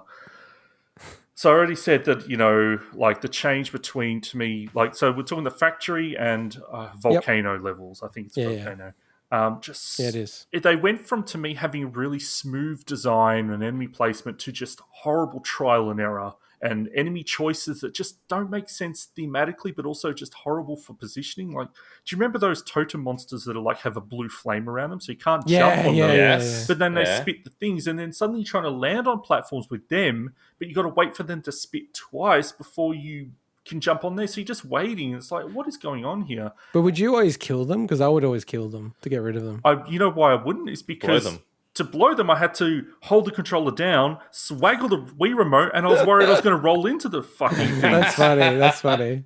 So half the time, I did not use roll in most of this game because I was just I've tried to train myself out of doing that. That makes sense. But World 8 is particularly bad, and I like, you mentioned the switches in World 7. I like the idea of the problem is, and this is on me, I was kind of trying to, I'd almost turned into a speedrunner for the last couple of worlds. Oh, so you would have skipped. I know exactly what's going to happen, but go on. Exactly. So I played through all 3 levels and then realized those switches were mandatory, then had to replay all 3 levels again. I was like, But I understand. Because it says it right at the start. There's a big sign at the start. It's basically like, you have to get these. Oh, part of me's like, surely they're not going to make it. So, okay. That's funny. Just things I mentioned before, the stop-start, like that tippy shippy, I think it was, with the cannon doors, when they make you jump back and forth between the cannon doors.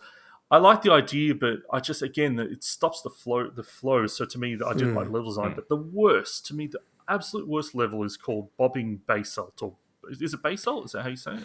What world is it? Level? World 8. No, but what level? I 8-3, can't remember. 8-4? It was like maybe 2 levels before the last boss or something. Right? Okay, I'm just checking it now. This level, I had so many lives, and I burned through half of them on this one level because of this one section. So it makes you jump through these really tough jumps on these small platforms that are moving up and down, and there's things above that move up and down, so you got to time it right. But then as soon as you land on larger ground, normally split second, you're safe, then it crumbles, and if you're not ready for it, you just die. So you'd go through the section, and you got to remember, by the time I land on this thing, I've got to jump right away, and I kept dying. And then it's like, okay, I got into that flow, and then you land on a platform that has the checkpoint, and there's 2 enemies right there in front of you that are so hard to avoid, and you've only got 1 heart left, because remember, I only had 2 hearts, and each time you respawn at the checkpoint, there's no DK barrel. Like, you have to just, get the timing so perfect just to survive, and I burnt through so many lives. It was one of the worst examples of platforming game design I've ever seen, in a game that has so many awesome examples of platform design. I know the level. I'm just watching it on YouTube now. Yeah, maybe I just had a lucky run. I didn't find this one too bad. But you had 3 hearts, though, didn't you? No. So you can play on 3DS classic mode or the easier mode. So of course I played it on the classic mode. So I only had 2. All right, I'll take that back. But yeah, to me that was just the worst sin of platform design to me. That whole section. It looked great, but I was just like, fuck this. You're talking about the checkpoint. I'm just trying to see where the checkpoint It's basically you jumping through these single platforms. But anyway, that's enough of my rant about it. Oh, I think I know where you're talking about, because I did die up to that point and I could see the checkpoint. I'm like, you're kidding me, right? And it's a really long checkpoint. It takes ages. But again, this is, I know, because you breeze through the early parts of the game. And I actually am almost keen to play it on the Wii just to see if it feels easier. But again, it's just the checkpoints don't make sense to me in this game. If you're going to have checkpoints, you got to place them where difficulty is, not where the length of sections, if that makes sense. So, yeah, look, I don't disagree that by the time I got into World 7 and 8, I was kind of a bit I felt like the game was a bit overall too long, too many levels. I didn't need this many levels for a platformer. It was also after midnight in a day when I moved into a new apartment, so I was a bit buggered. Yeah, congratulations, by the way. Yeah, congrats. And was there any other levels or worlds you guys wanted to cover or highlight? No, not necessarily. Like I said, I just think the variation was really cool as someone who hadn't played those kind of games before, because you don't really get that level of variation in levels nowadays in a lot of games. So I thought that was really cool. Level of variation of levels. Yes. Level of variation of levels. That's a good show title. So one thing that we wanted to cover next was just the overworld and the secrets, because secrets, especially growing up as a kid with Donkey Kong Country, and this is kind of pre-internet, secrets was a massive thing. And I think we always mentioned that one of our mates when we were growing up, he would always say that you could play as King K. Rool if you typed a certain code or did a certain thing in Donkey Kong Country 2, which we now know is completely false. It's not an Akuma situation where it's buried in the code somewhere, but maybe I'll just cover the secrets and overworld and then throw to Mike and then finally Swinny, because I know Swinny's more the secrets aficionado. But, I love the secrets in this game. I played through all of the first world just to see. So it's kind of interesting, actually. So each world has its set amount of levels. And if you just go through the normal path, you play those levels. But each world has a level you can unlock through the shop.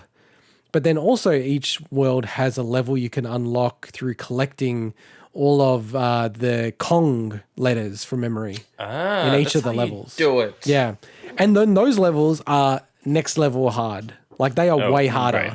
Right. They are hard. Right. And if Swinny says they're not hard, I'm going to come and knife him. I haven't played those levels. I'm sure they are. No, they are. They're crazy. They're okay, and as it gets way deep in the game, the levels are out of control. So I only did World 1 just to see what it was like. And it's kind of a shame that you can't just play them maybe even after you've beaten the whole game, or maybe type a code in or something, because they are really, really cool levels. They're just a bit it's a bit not Kaizo Donkey Kong, but it's not too far off that. It's not that hard, but yeah, it's it's almost a bit silly the way that they've been structured. So I really love the secrets in this game and the overworld secrets as well. What did you think, Mike? Well, what I thought is that I didn't unlock any of the secrets. You didn't know any of them. The only thing that's close to being a secret, if you could call it that, is trying to find some of the puzzle pieces. Yeah. And trying to figure out how to get to them. So some are purely based on you need to kind of, get to an enemy at a certain point and bounce off their head to be able to reach that thing. And if you kill the enemy prematurely or something, you can't get it, as an example. But other things, I was sitting there going, hey, I thought I got everything. Where is that puzzle piece? So it was quite clever the way they hit a lot of that stuff, and I thought it was really cool. No, but I didn't get to, unfortunately. It feels like the kind of game where if that's the only game that I had back in 2010, and I could dedicate hours and hours and hours on it, I probably would love to go and check out and find all the little secrets and stuff. But because you get, say 10 hours to really play this game nowadays, especially to do a review for it like we did, it's not enough time to go through all of that stuff and figure all that out, unless you're super good at the game. And even then, I think it's just a time thing. You don't have enough time to do it. Yeah, for sure. And how about you, Swinny? So first, the overworld to me was a massive step down, especially with Donkey Kong Country 3. But I know we're not talking about a direct continuation of that. But to me, it just felt like New Super Mario Brothers, and I don't like that style of overworld. But that's just the overworld. I think the secrets were really cool. I'm the same situation as Mike. I was also, because I was on a bit of timer, I wanted to beat the game. I didn't sit there, especially in the last few worlds. Just literally if I accidentally entered a bonus level, I just ran off the edge because I just wanted to quickly just get through. But I did look up... All business. I wasn't essentially trying to speedrun. I did look up essentially what entails like the 100 and 200% kind of completion. And it seems really neat. Honestly, trying to get all the stuff on those later levels seems really frustrating, but I think there's a lot there for people that are completionists. I think the secret mini games, to me, the fact that they recycled some of them was a bit disappointing. But because the rest of the game, there's so much in those levels, I understand. But what you're talking about, the secret mini games, is in when you go through, say, the barrel ones that go. I'm just saying yes because I know what you're about to say. But to me, it's like why no DK coin? Like to me, that's just like why not bring that back? DK? So in the original trilogy, there were these DK coins that were protected by an enemy. Yeah. So you would have to figure out the little mini puzzle to get the DK coin. Well, not so much like 2. Could just be floating somewhere. 3, it was protected by something. So. Yeah, like what it evolved to, right? And it does, like, you have to look at Donkey Kong Country 1, 2, and 3 when you're looking at this game. And for sure, the overworld was a massive step back for where it got to. Like, if you go play Donkey Kong Country 3, Mike, you'd be, like, blown away. Like, the overworld of that game is, like, so much better. And that's a Super Nintendo game. Okay. And it's very cool, and there's, like, little secrets of the overworld itself. And I think one thing I will say is, like, there's stack of game here, but probably DK2 and DK3 still is the 2 games where I would want to go back and try to get the secrets. Like, I have already done that with DK2, but when I was a kid, but I actually kind of wanted to go back to DK3 after playing this and go, I want to play more of it to get more of the secrets, as we were talking about when that episode came out, because that game's really cool and there's a lot of cool secrets in it. All right, let's go to the bosses. Oh, yeah. Yeah, for me, with the bosses overall, like, I do think that they were a lot better in general than the original trilogy, but I almost didn't have many of them that really stood out that I actually was like, oh, I really loved. It was more just one boss. I don't know if you guys remember it. It was the World 5 boss where you've got, like, basically 4 rings with... Centipede? No, it's, it might have been the Centipede, but it's called Mangoruby Run, where... You got to hold onto the grass and bang the little components. Like the, quote, centipede, unquote, boss. I didn't realize that you could hit it from underneath. Because I swear, I tried to do that one time and it didn't work, so I just assumed you couldn't. So you can hit those plants from underneath. Yeah, I know, but it became so much harder because I was trying to do that for a while without that, and then I realized you could, and then I beat it in the next go. I didn't even know you could do that. Damn it. Wow. Yeah, exactly. Wow, the one thing I knew that you guys didn't. Finally. But Swinny, what were the standout bosses for you? What did you think of the bosses in this game? Oh, look, I'm only going to mention one specific boss, but to me, bosses were very mixed bag. They had really neat concepts, but they just especially the last half of the bosses, they just went on way too long. Yeah. Forcing you to replay Yeah, the easy interesting. cycles each time. And these are super predictable cycles. And so it just felt like, I don't know, a lot of bosses like this, but to me, this was just an egregious example of you have to go through all those easy cycles to get to the new phase, to learn what it is, you die, and then you have to repeat the whole cycle, and you're just kind of learning a little bit each time, but you have to go through the long part each time. It just got really frustrating. And then you combine that with some super wonky hitboxes on some of them that were just really just frustrating for me, especially the World 6 boss. That was the boss that was like the thing that ran at the walls, but it had the protective metal plating on it.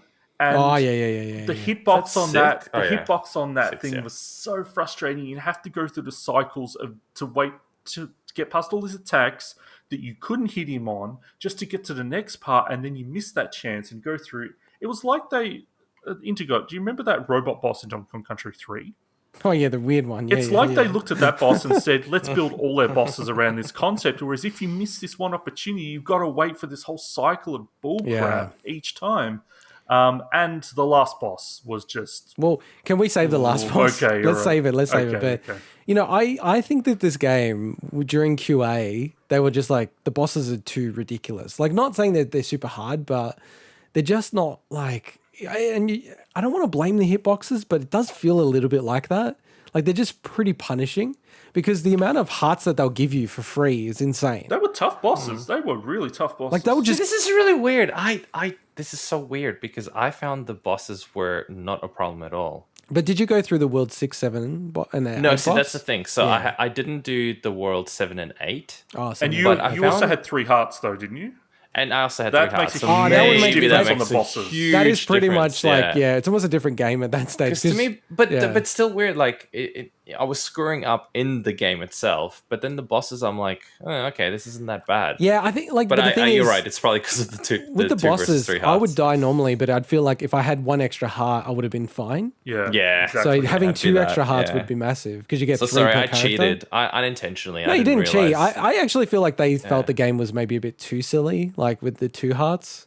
Yeah, it was structured. So it was probably better balanced with 3. In that I think so for most people. And then like me, I just had the option to pick 2, like the original game. So make it harder. All right, let's get to the final. Sorry, just before on, we get to the final boss, I think one thing that I really liked about the game is he had actual world bosses, but he had what I guess you could call mini bosses before that. Well, a couple, right? It was kind of weird. Yeah. Well, I would say the squid, the rolling ball. There's only like 3 from memory. Oh, so what else did you have? You had the squid, you had the ball, you had... I swear there was more than that. You're the one raising it. You had the giant flapping bat that would follow you. That wasn't technically the boss. No, that's not a mini boss though. No. But I would consider those like I know where do you draw the line between that's just that's a part of the world or the level. That's the level. I know it's the level, but it's almost like I feel like it's part of like I see them in my head as like a mini boss. A mini boss is something you have to defeat. You know. Well, you still have to technically... well, okay, you don't have to defeat them. You have to not get I don't think we've got time to talk about this. We've got to get through the But anyway, it's part of the world, but I really like those pieces that look like... kind of like a boss, but it was actually part of the world design. Yeah. I thought that was really cool as a concept and the way they did it. Yeah, just going... Because I guess, Mike, you didn't finish the game, so just like Swinny. So just with the final boss, like part of me... And I don't know anything about Tropical Freeze, really. I only played a bit of it. I was hoping that... the Kremlin, what are they called? Are they called Kremlins? Yeah. Is that right? Like from the original trilogy? Kremlins. I was kind of like secretly hoping that King K. Rool would come back or something like that in the final boss. Because I wasn't sure if he did or didn't. But it was, what was it? Tiki Tong was the final boss. I don't even remember his this thing, name. Dude, like I found the game hard, but I never like ran out of lives or anything like that until... the final boss, and dude, I was playing it, and I'm like, I'm gonna run out of lives. Like, I'm gonna get a game over here at some stage. No joke. So it was like 1:30 at night. I'm like, I gotta beat this game, right? Like you're talking about last night, like less than 12 hours ago. I had 20 lives. Yeah. I beat the boss with 0 lives remaining. Oh, on your last life? On my last life. So you had 20 goes and beat it. That's Wow. pretty decent. I don't even know what would have happened, because the annoying part about that last boss, and I don't know if you'd have to replay this, you have to go through this bloody rocket section to begin the boss as well. Now, each time you replay, you don't. But then if I died, would I have to do that bloody box? Dude, can I just say, I had the exact same thought as you. So I was going to go back and get more lives or something before the boss, but then it takes you back post the rocket scene. And I was like, I don't want to do that rocket thing again. So I just kept playing it. And I was like hopeful that I'd have enough lives. But this boss, it's like they said, it's like they just gave up at this point and they go, okay, that boss in Mario 64 and Shifting Sandlands with the two big, like the big boss with the two hands with the like weak points in the middle. Or Smash Brothers. Or, yeah. So let me, like, basically, the Shadow Temple boss from Ocarina of Time, the exact same thing. And let's add those in, let's add some Master Hand moves from Smash Brothers. That's our boss. It was, to me, there's that trope of a giant boss with two hands, like The Messenger is a game where they do a better original take on that. I know that game's much newer than this, but still, this felt like the most generic boss, and it was just... Man, it was tough. And once you kind of learnt the tricks to it, like the fact that when he does the move where it slaps the two hands together, the fact that you can go and jump and bounce on the hand to avoid it. So I didn't know that until like 20 lives later. Exactly. And I'm like, oh my God, now I'm going to stop dying this stupid move. The thing is, Mike, in this one, it's seriously all about understanding the tricks. So there's two big arms or two hands, and they slap you or they like smack you or all these things, right? If you don't know the tricks and how to avoid the attacks, it kind of gives you enough lives that you can keep progressing and kind of taking lives off him, but not enough to actually beat it. Okay. So to me, it was never obvious that, I'm doing the wrong thing or something. So like one of them you can duck. I didn't realize you could duck at Swinny. I was like, what am I doing Which wrong one can here? you duck? The one where it does the two hands across?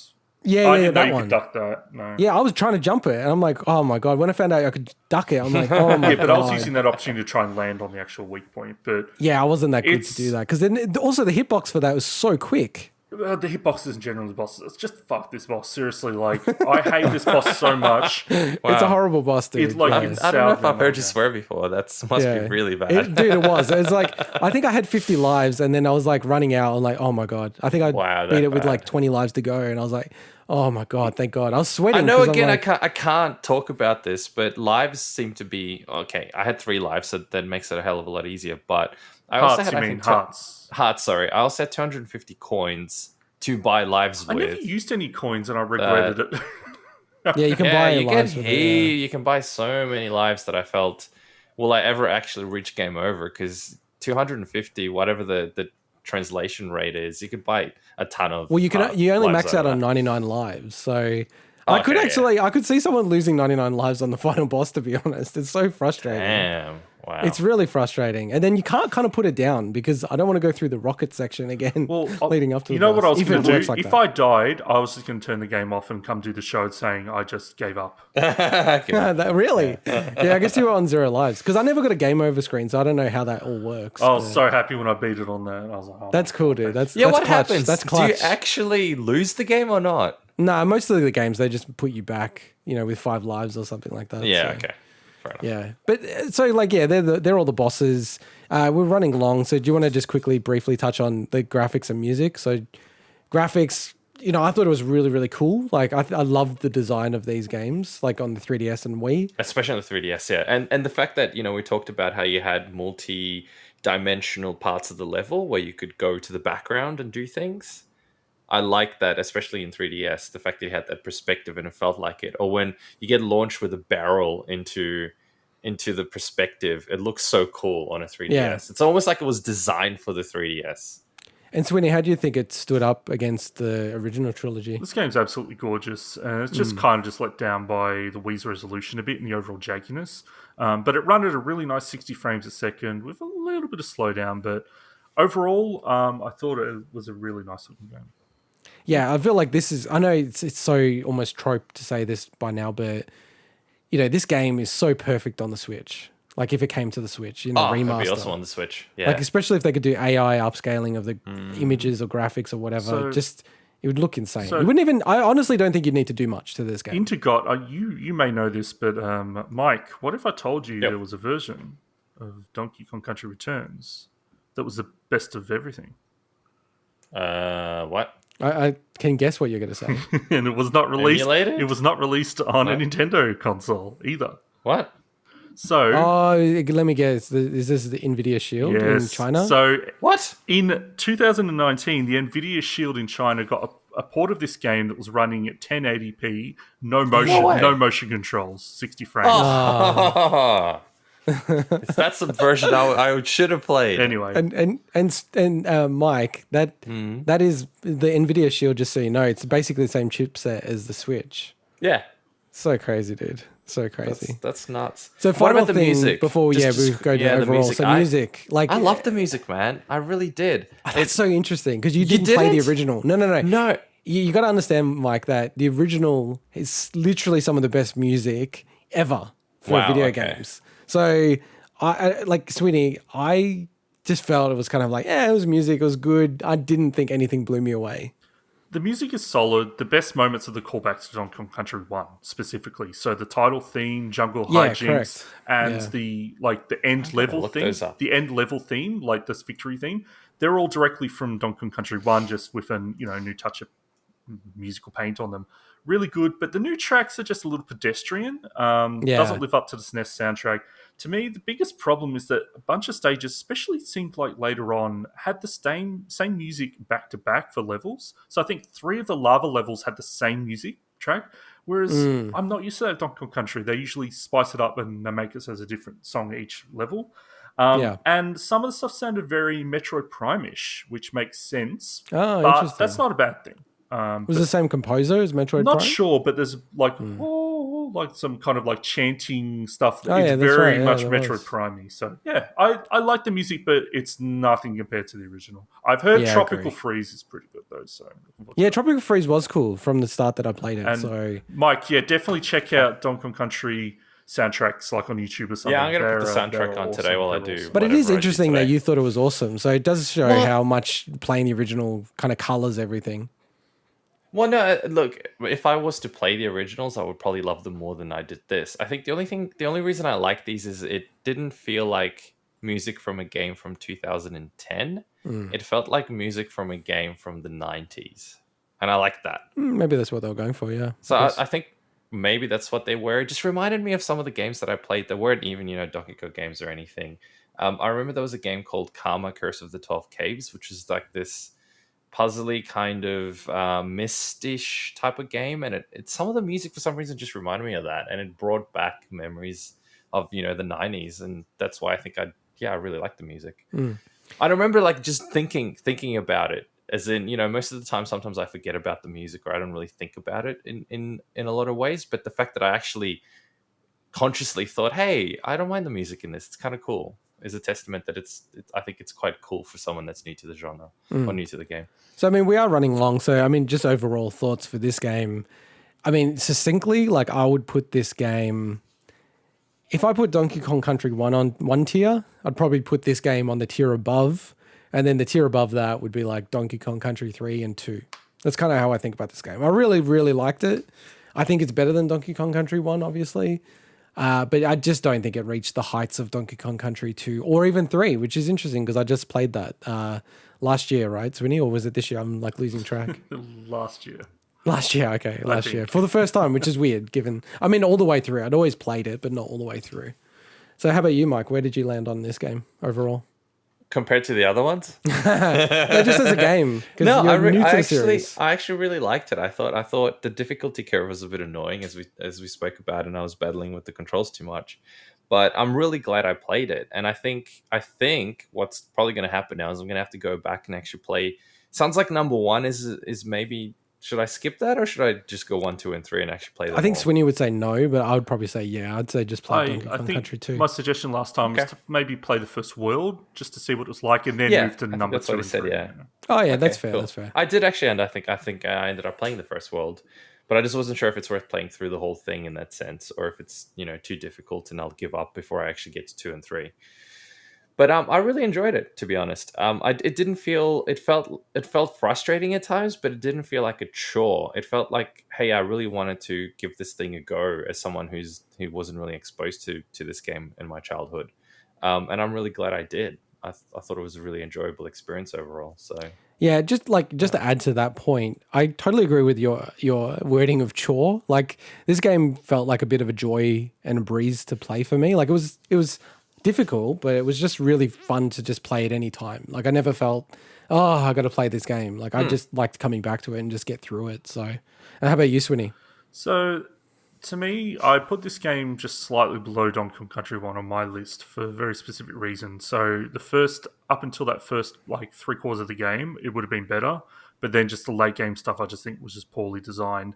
And then you combine that with the issues that I had with the controls in the Wii version, that it just notches it down slightly. But, I mean, like, it has some banger levels. Ultimately that decision to force the waggle controls just really brought the overall decision down. But it's definitely worth playing.